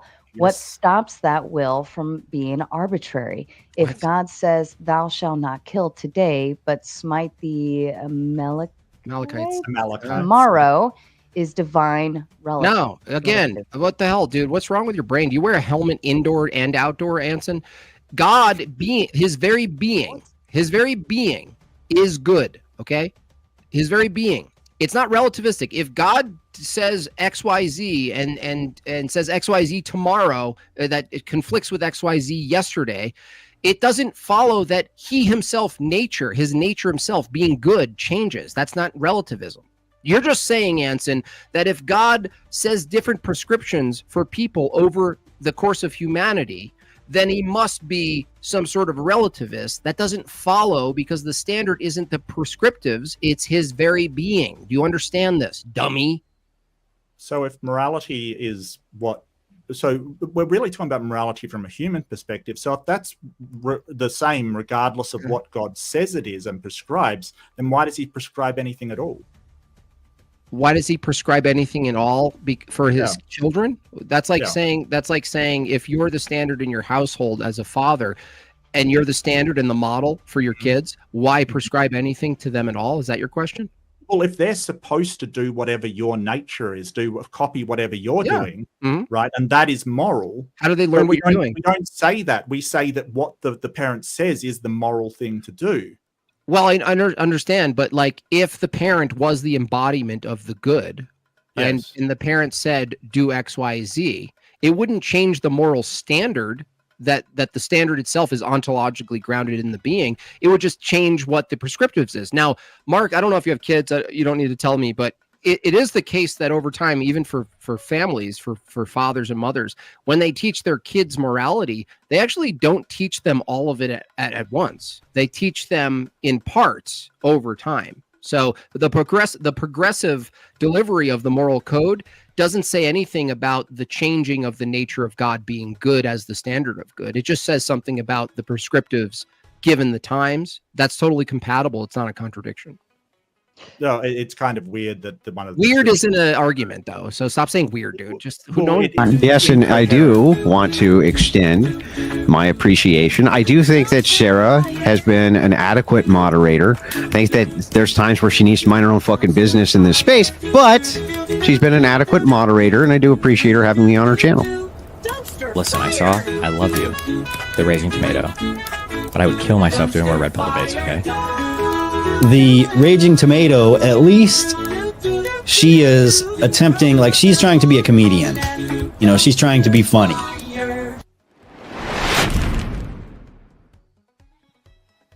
All right, gentlemen, we're going to go ahead and go into open panel. I do have two more waiting backstage. You'll have to wait until somebody drops off. To the two debaters, they are protected for the evening. Otherwise, everyone else can be booted off with super chats, $1 a minute. You can send them backstage all you want. You can also revive them. It doesn't matter if it comes in on my channel, on Jimbob's channel, or on Mark's channel. I don't care, or anybody else who ends up dual streaming from here. The rules of the game are the rules of the game. If you get sent backstage, you just got to go back there and pout out. My one biggest rule is if I start talking, everyone else shuts the fuck up. Outside of that, don't interrupt each other too much. If you start going over each other's voices, it gets really, really annoying. And Mark, I'm going to kick it back to you since I rudely interrupted you with a movie. Yeah, I don't even remember what I was saying, to be honest with you. Okay, fair enough. That was a cool movie, though. That was like, I love people that post like hate stuff about themselves. It's awesome. Fair enough. All right. Well, panel's open. Go ahead. Real quick, Mark. Earlier you said that you could believe something based on the idea that it's necessary for you to believe in order to live your life, but it wouldn't be a rational belief. Would the reliability of your senses and reasoning be considered beliefs that fall in that category? Well, I think your senses are sort of properly basic. They will come to you whether you believe them or not. I think they just are there. Like you can't, whether you don't believe in your senses or not doesn't mean they're not there. Right, but you said earlier that you could have non-rational beliefs, like beliefs that you would need to believe in order to live your life. And in previous conversations, you said you wouldn't be able to justify the reliability of your senses and reasoning, that you just need them in order to live. Are you saying that people shouldn't believe that? Are you gaslighting people's entire source of knowledge? So when we're talking about justification, we're talking about evidence to support at least a reasonable amount of confidence in that belief. So if you're sort of saying, hey, you don't have any evidence of your senses being correct, I would disagree with you wholeheartedly. I think there's a lot of evidence. Does that mean I can absolutely prove it? No, but again, you're making the same mistake as Jimbob. You're an all or nothing, black or white. We can have a large amount of confidence without saying, well, I need to absolutely know it in order to believe it. That's not what we're saying. So it wouldn't fall in that category. That's fine. I can move on to my next argument, which is the black and white thing. Okay, fine. Okay. So you accuse Jimbob of being black and white. You accuse him of believing that you either have 100% knowledge or 0% knowledge, and there's no in between. You see, that's wrong, right? You said rather you can assume confidence in what you're seeing and what you're experiencing around you without needing to know it 100% for it to be considered knowledge. Right? Yes. Yep. Okay. What you're espousing is called fallibilism. The problem with fallibilism is you're making the distinction between belief and knowledge completely arbitrary. If we don't need to know something 100% for it to be considered knowledge, what level of confidence do we need to have? Like what percent? You can't know something 100. Can you know that? Can you know that, buddy? Yeah. Knowledge is a subset of You belief. can't prove a negative. Row. No. You just made a positive claim, epistemic claim. Okay. That's Then sure. And sure, I don't know that 100%. I don't know that. Yes, but you can't prove a negative by definition.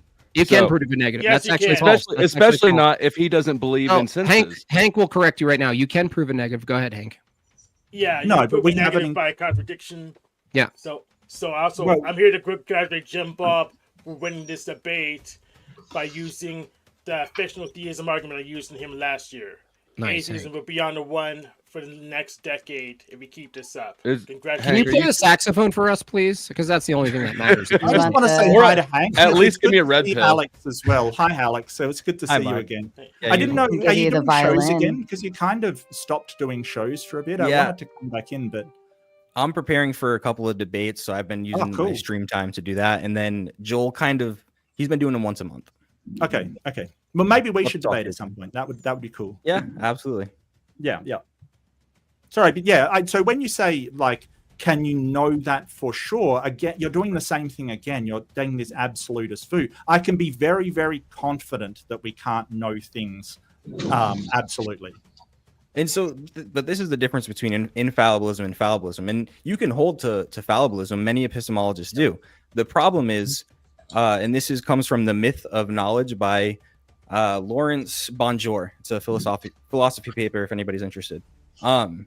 What percent, like what level of confidence turns a belief into knowledge? Is it 50%, 51%, 90%? And any number you give me kind of seems arbitrary.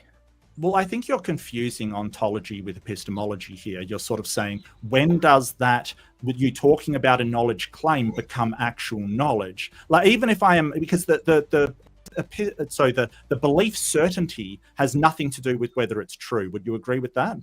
Right, but if you're saying that if it's ontologically true, but you just can't know it, then you wouldn't be able to know it's true either way. It is an epistemic claim.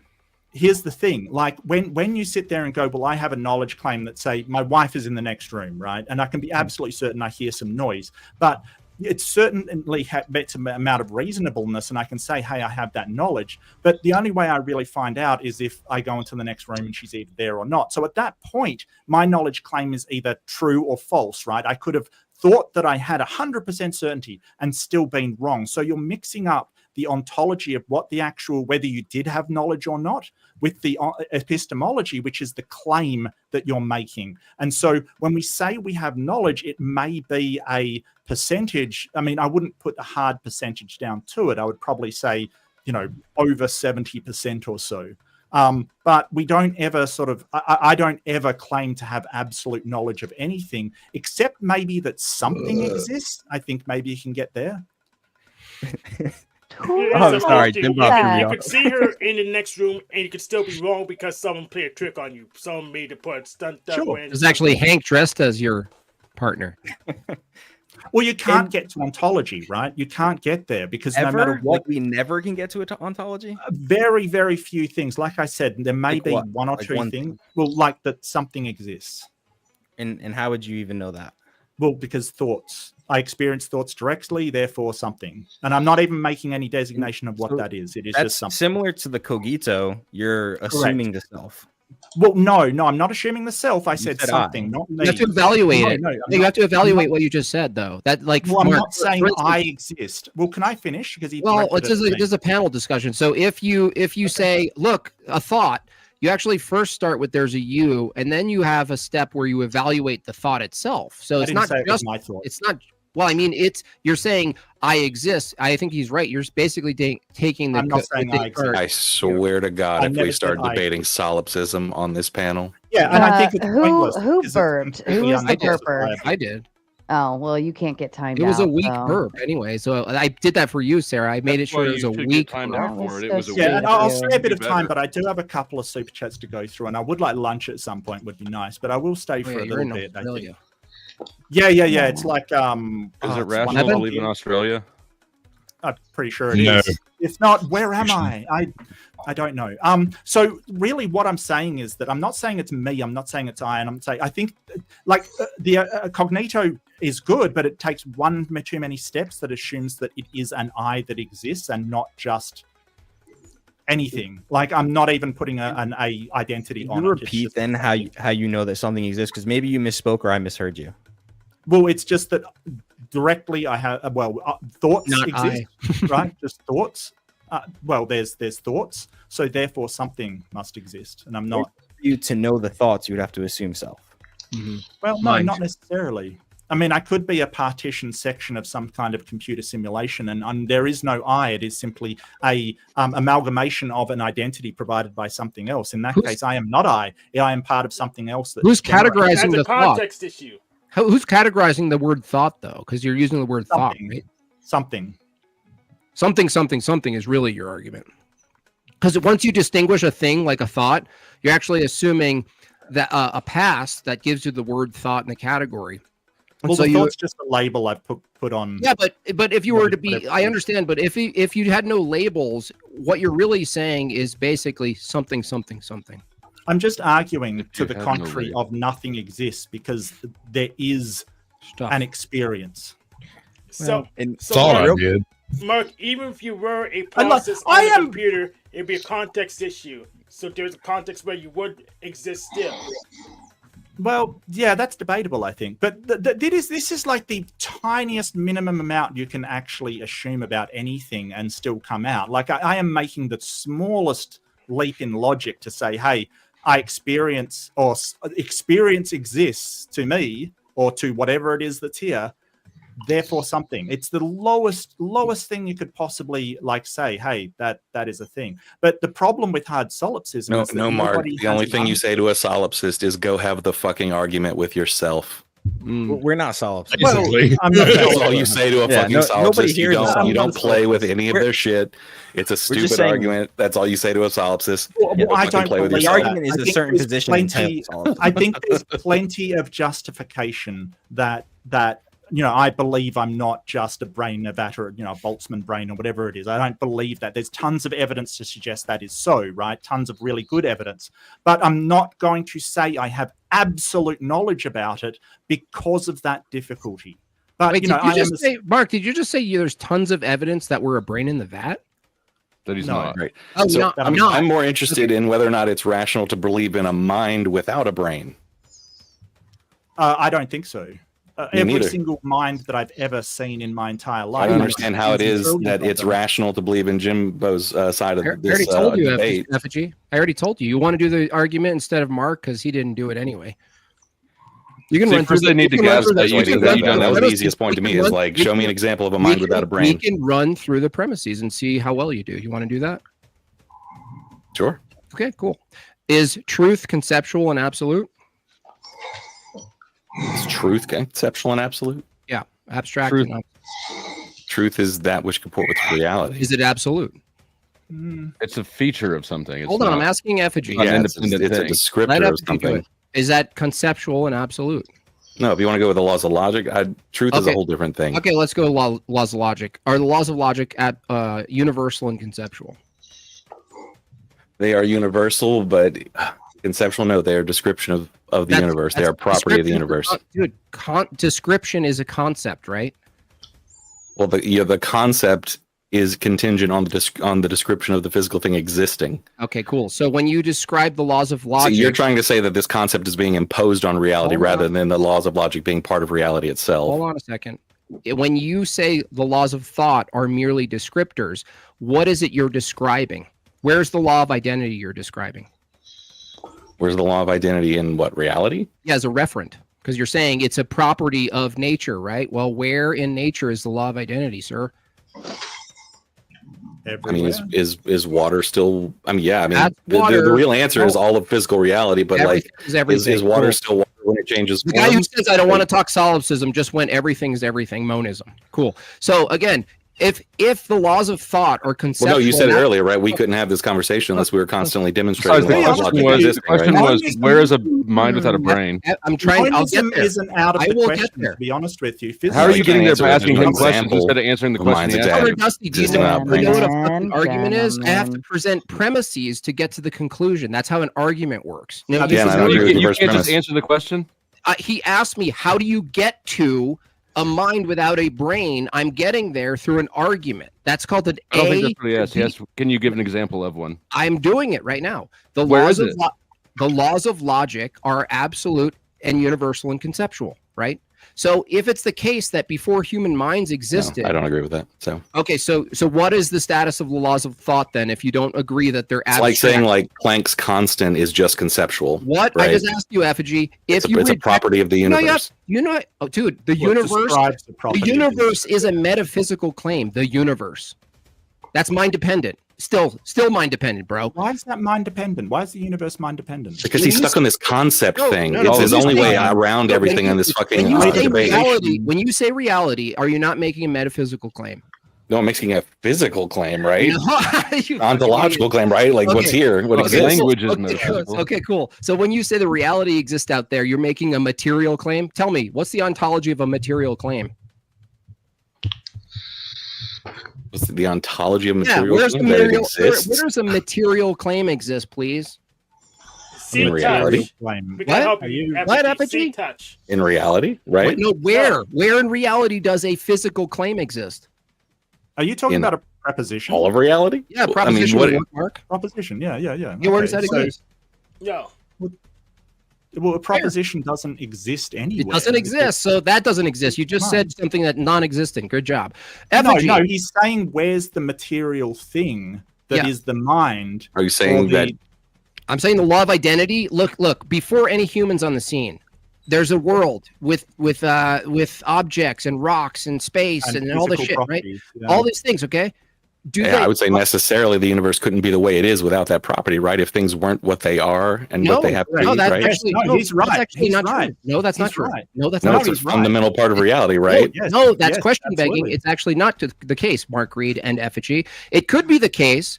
You have no reason to actually argue against this. It could be the case that the universe. Sure. Let me just take what you say. My thoughts are. Look, Jimbob, Let me finish my sentence, dude. All right. Finish for once. We're not saying that God didn't create. the I'm not universe talking with about these God. properties. I didn't say God at all. Well, Shut where's up. the mind without Shut the brain? the That's not a fuck God. up.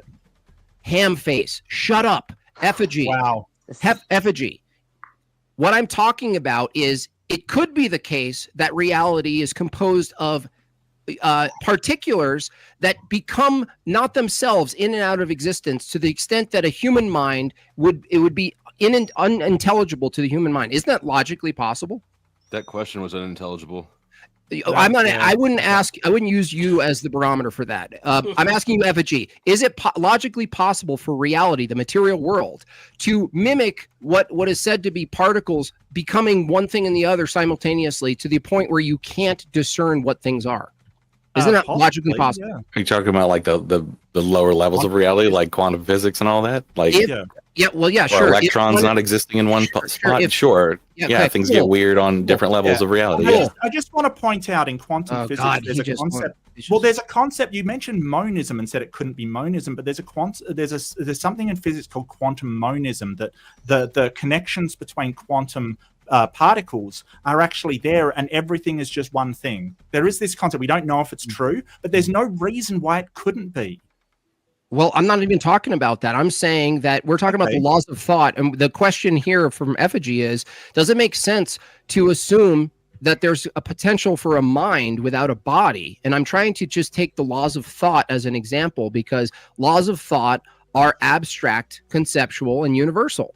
And if you agree with premise do you mean one, the laws of logic? yeah, the classical laws, they're conceptual and abstract, right? So if you're asking whether it's possible that a universe exists that doesn't have the laws of logic, I don't know the answer to that.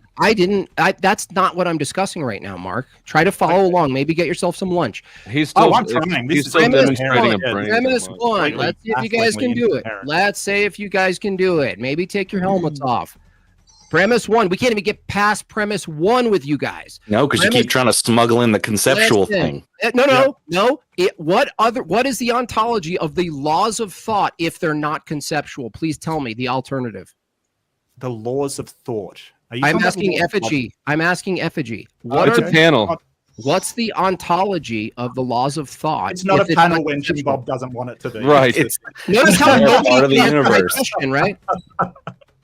Yeah, you say part of the universe is there's something that unseen that derives the rest of the universe from us. Yes. Okay, unseen. Now you got there. It's like many constants in the universe that we cannot see yet determine most of the fucking physical reality we live in. Is mind unseen? Sure. So can mind exist in the unseen world you just granted? We have no examples of any existence without a brain. It is logically possible for a mind, which is unseen, to exist in the world you just said other unseen things like logic could exist. Why is it you now negate that a mind could exist in the unseen world? Because the word mind is directly connected to the physical reality of a brain. I want to say something. No, I'm not an idiot. Yeah, you just have this concept that you're disconnected from everything you know about the world.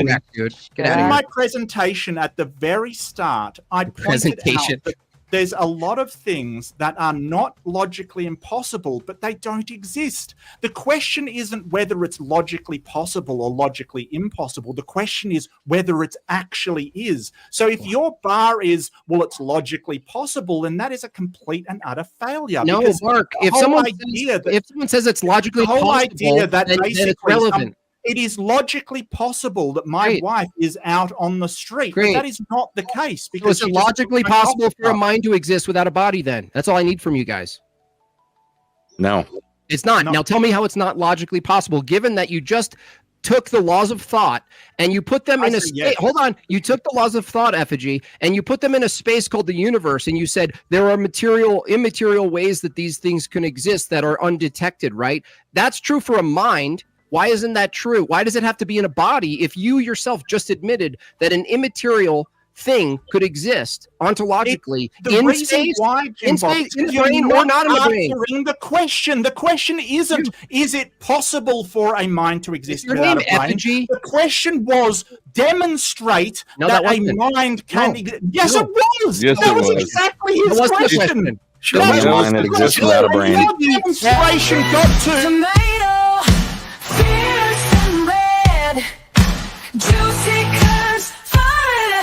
This message is sponsored in part by... Y'all getting gay. The answer to demonstrate... Sarah, I was almost there. Two different not statements. Impossible. It doesn't answer the question. You disagree, then you disagree with Effigy. Thank you. Yeah. It's not impossible. Great. So demonstrate that a mind can exist without a brain.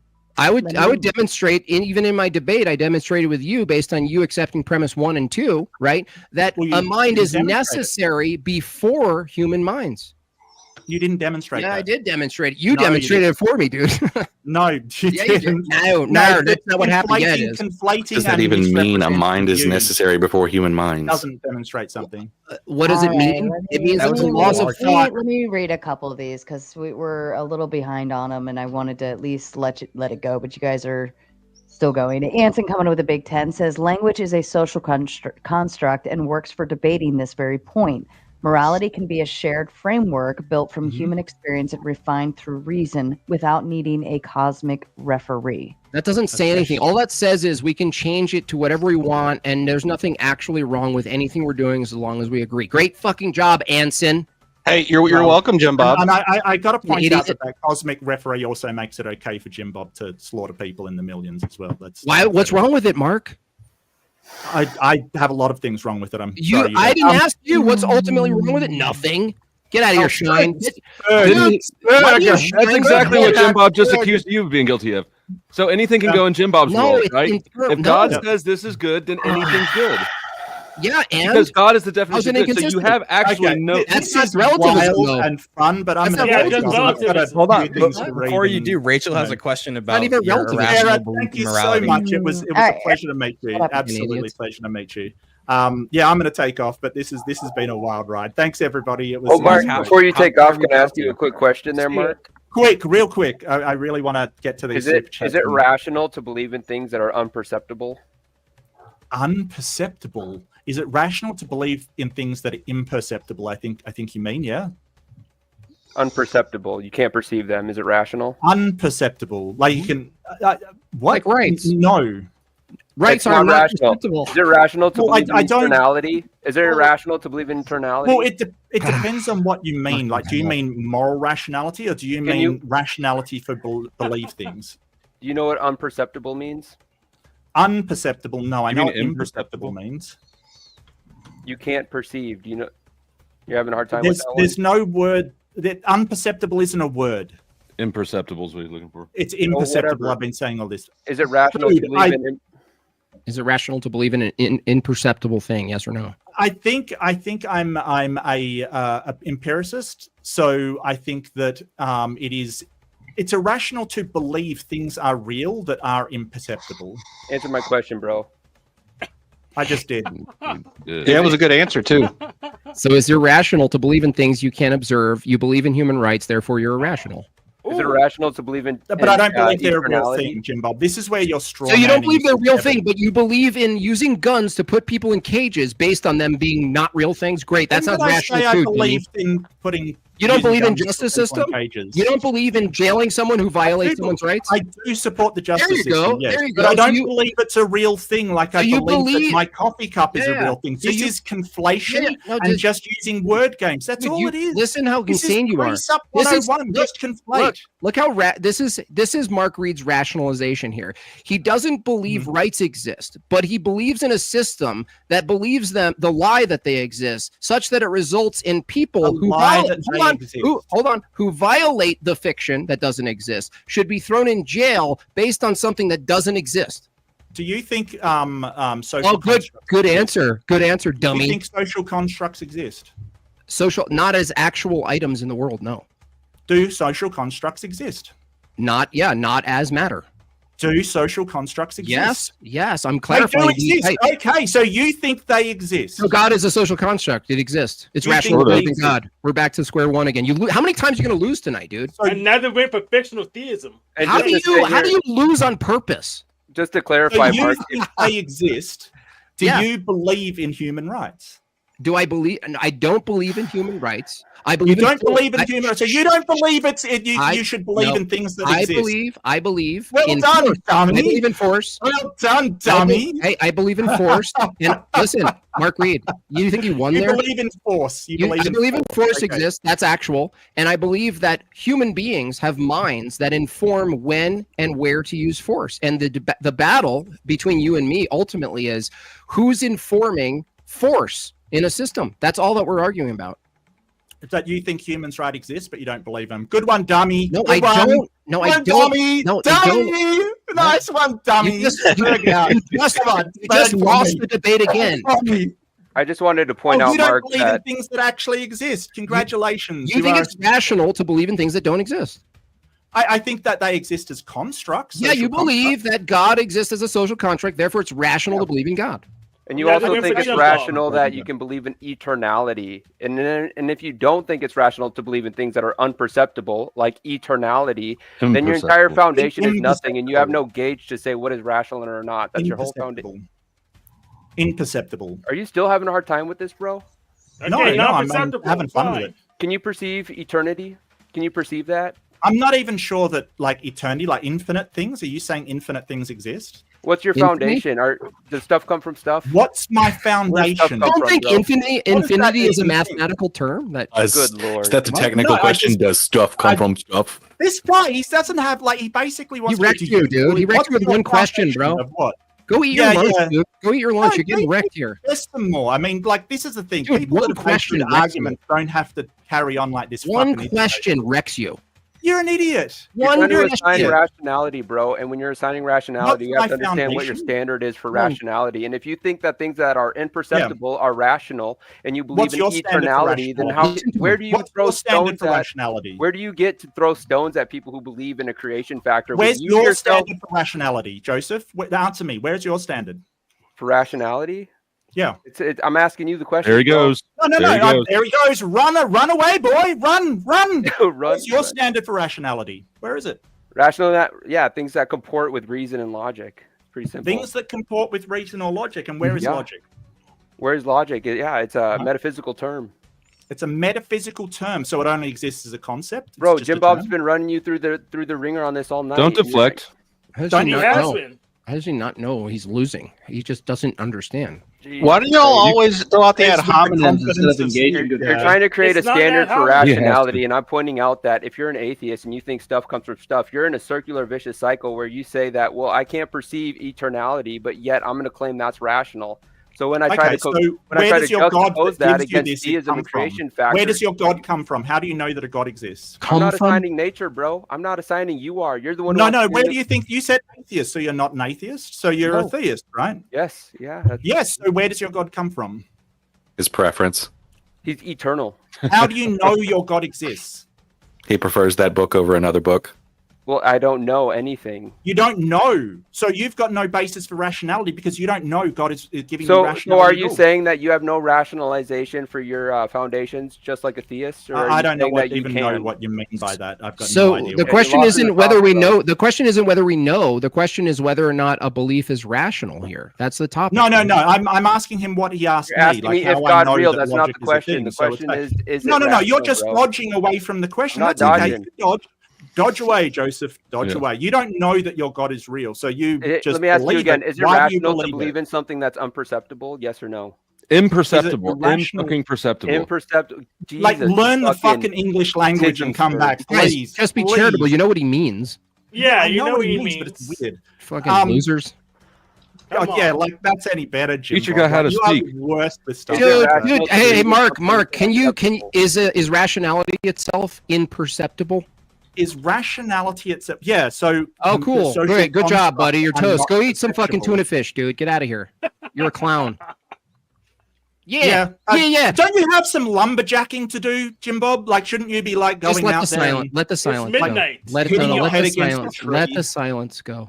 Let You- him you feel are the silence of such a- that. Let him feel the silence of that. Yeah, and you're just a fool, Jimbob. You're Wow, absolute top moron. tier rhetoric here. Rachel Wilson That's coming exactly in with a big what you do, Jimbob. You No, absolute Rachel. hypocrite. This is the thing. Is Every time is Jimbob does rationality something, imperceivable? He thinks it's so clever, so amazing. It's all Sure. great. As soon as somebody Sure. else does something, he's like, "Oh, that's so fail." Like, yes, we saw you go off your nut in the debate, Jimbob. You basically just cried. What are you talking about?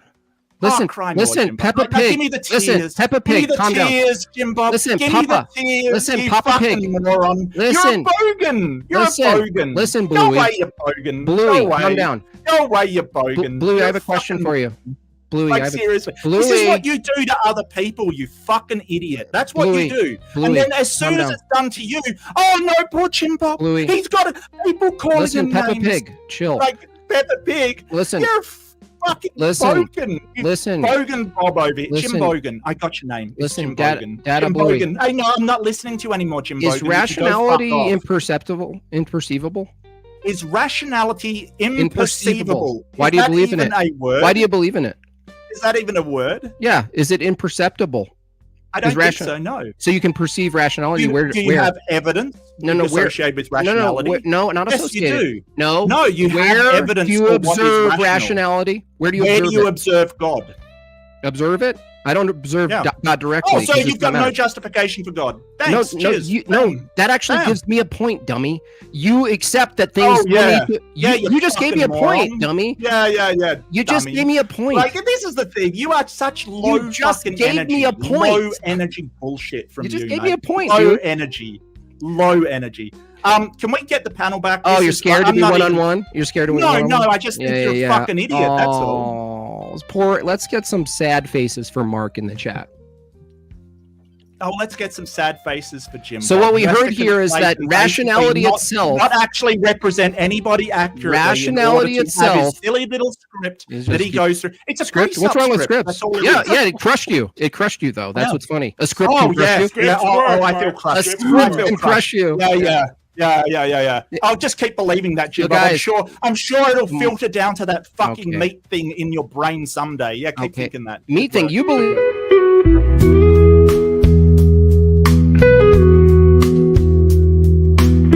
This message is sponsored in part by... All right, let me read some super chats, gentlemen. Yeah. I'm going to take off. Jimbob, you're a fucking idiot. That's what you are. Wow, good argument. Idiot. That's not an argument. That's not even an ad hominem. That's just an insult, Jimbob, which isn't an ad hominem. So well done. Well done. You got totally crushed, dude. Mark, is that? Oh yeah, sure. Go eat some tuna fish, boy. Does anybody have any real questions aside from this fucking hillbilly? Yeah, I do. Go eat some tuna fish so you at least smell like how you look. Get out of here. Oh well, I mean, I do eat lunch. I don't know about you. I eat lunch. That's my big comeback. I eat lunch too. Get out of here, fucking Baba. More, mate. Look at you. Mark, I've got a question for you. Get out of here. Break down. Look at you. You're a child. You're a child. Mark. You are a child. Yeah, mate. Yeah, so I agree with you up to certain points. I think that the model that you use isn't successful in debating Jimbob because y'all are debating from two different angles because you're an empiricist and he's not. And it makes it impossible to reconcile your 2 points of view because God can't be reconciled to the real world because it's imaginary. Well, so we're right. So we're right, in though, God's right? image. Yeah, I'd like to respond to that if Jimbob can stop spurring. Shut the fuck up. Anson, rights are also immaterial. In God's image, basically, so That's the where problem that I have Anson with that agrees. is when the rubber meets the road, everybody's an empiricist. Like if you want to cross the street or do anything in your life, you're always an empiricist. You will always go to your senses. You don't go to cross the road and go, okay, well, what can I imagine about this? And, is it logically possible that I can cross the road? Everybody implements empiricism in their everyday life. It's just this one thing is like a special exception where we can't apply empiricism to that. But I don't see why that's the case. Oh, it's simple because your empiricism will betray you. You can watch Dark Matter 2525 and see God in there, so you still lose. The Dark Matter, I see 20. Dark Matter, isn't he an atheist? Yeah, you can see God in a cartoon, and your empiricism will betray you. That's why. Well, yeah, we don't assign 100% confidence to our senses. We know they can be fooled. But what I'm saying is that every time it's something important, we use empiricism except for this one thing. And I'm wondering why. What justifies that? It's not, though. It's not true, Mark, because here's why that's what you said isn't true. It's actually the reverse, is that every empiricist is actually doing metaphysics, really, not just empiricism. Why? Because to do empiricism, Mark, you have to assume the regularity of nature in the future, which you can't empirically verify. You have to assume it. Therefore, you're not doing empiricism. Just doing empiricism isn't doing empiricism, dummy. Now go eat your lunch. Yeah. Are you sort of saying that induction isn't a thing? Are you saying no? I'm actually saying induction is a thing, and it's not grounded in empiricism. Dummy. What? I said you need it spelled out, Peppa Pig in crayon. Then where is it grounded? The assumption of the future being like the past. Listen to me. The assumption of the future being like the past isn't empirically verified. Do you agree? The present. Yes, I think that is empirically verified. Yeah. No, the future is empirically verified. Nice job, dude. You definitely need lunch. You definitely need lunch, dude. Go get your Ozempic, dude. Go take some Ozempic now. Empiricism. The science to empiricism. You prove the future with empiricism. Do you mean like we can make inductive processes on the future without? He's pointing out that the future hasn't happened yet, and you can't prove it. Empirical. Well, we can't 100% prove it, but induction gets us the best idea of the future. You should bring your sandwich back to the panel because Jimbob really wants you to leave. Yeah, well, I mean, he's just a coward, and we all know that. Like, coward? You're not a coward. What is a coward? Nobody's going everywhere. Shut up. Mark, you've said you're going to leave like 5 times. You're still here. Okay. I'm going to start reading super chats. Rachel coming in with the big 20. Climate change folks think that depopulation would increase human flourishing. By saving the planet. Nazis thought eliminating certain people would promote flourishing for Germans. Jimbob, is right. You have to answer this. He didn't answer it. This is what I gave him the hypothetical, which he totally dodged. I said, if it's the case that human flourishing is your ultimate goal, isn't it the case that if you had 1 million people that with very little resources would live a life of 100 years of suffering and starvation, and the option was to eliminate 1/3 of them, wouldn't that be the ethical thing to do? And he was like, I didn't eat breakfast this morning. I ate breakfast this morning. It would only be ethical if God told you to do it. Well, again, how would that be inconsistent with my view, though? I'm demonstrating an inconsistency with your view, Flo. That's internal. That's not my view. No, whatever His view it is, isn't my view. Hold on, fine. His view isn't my view. Your assumption or your implication that this is a terrible thing that he would support. No, you're not implying that. No, I'm saying under his view, he's going to say it's a terrible thing, and he's going to be stuck in a contradiction. If God says eliminate the Canaanites, right? How are you going to argue that's a bad thing? Please tell me. If God actually talked to me, but that's not what we're talking about, actually happens in the real world. So anything you find wrong, because you're going to point to any biblical narrative and say, well, if God told you to do it, wouldn't you do it or whatever? Even if I bid every bullet, Powder Dusty, guess what? Whatever you thought sounded absurd, you couldn't tell me why it was wrrong. It's wrong because you haven't talked to God. It's wrong because you haven't talked to God. I ain't getting his membership. William Bones throwing a big 10 out there just because. Rude Mudcrab coming in with a big 5. If the belief is rational, why was he unable to rationalize it? You can be more specific, dude. I think he was referring back to his other super chats earlier. Soul with the big 10. Jimbob, is generic theism a rational belief? If it is not, then you can't bring generic theism to a debate as though it's a rational belief. It's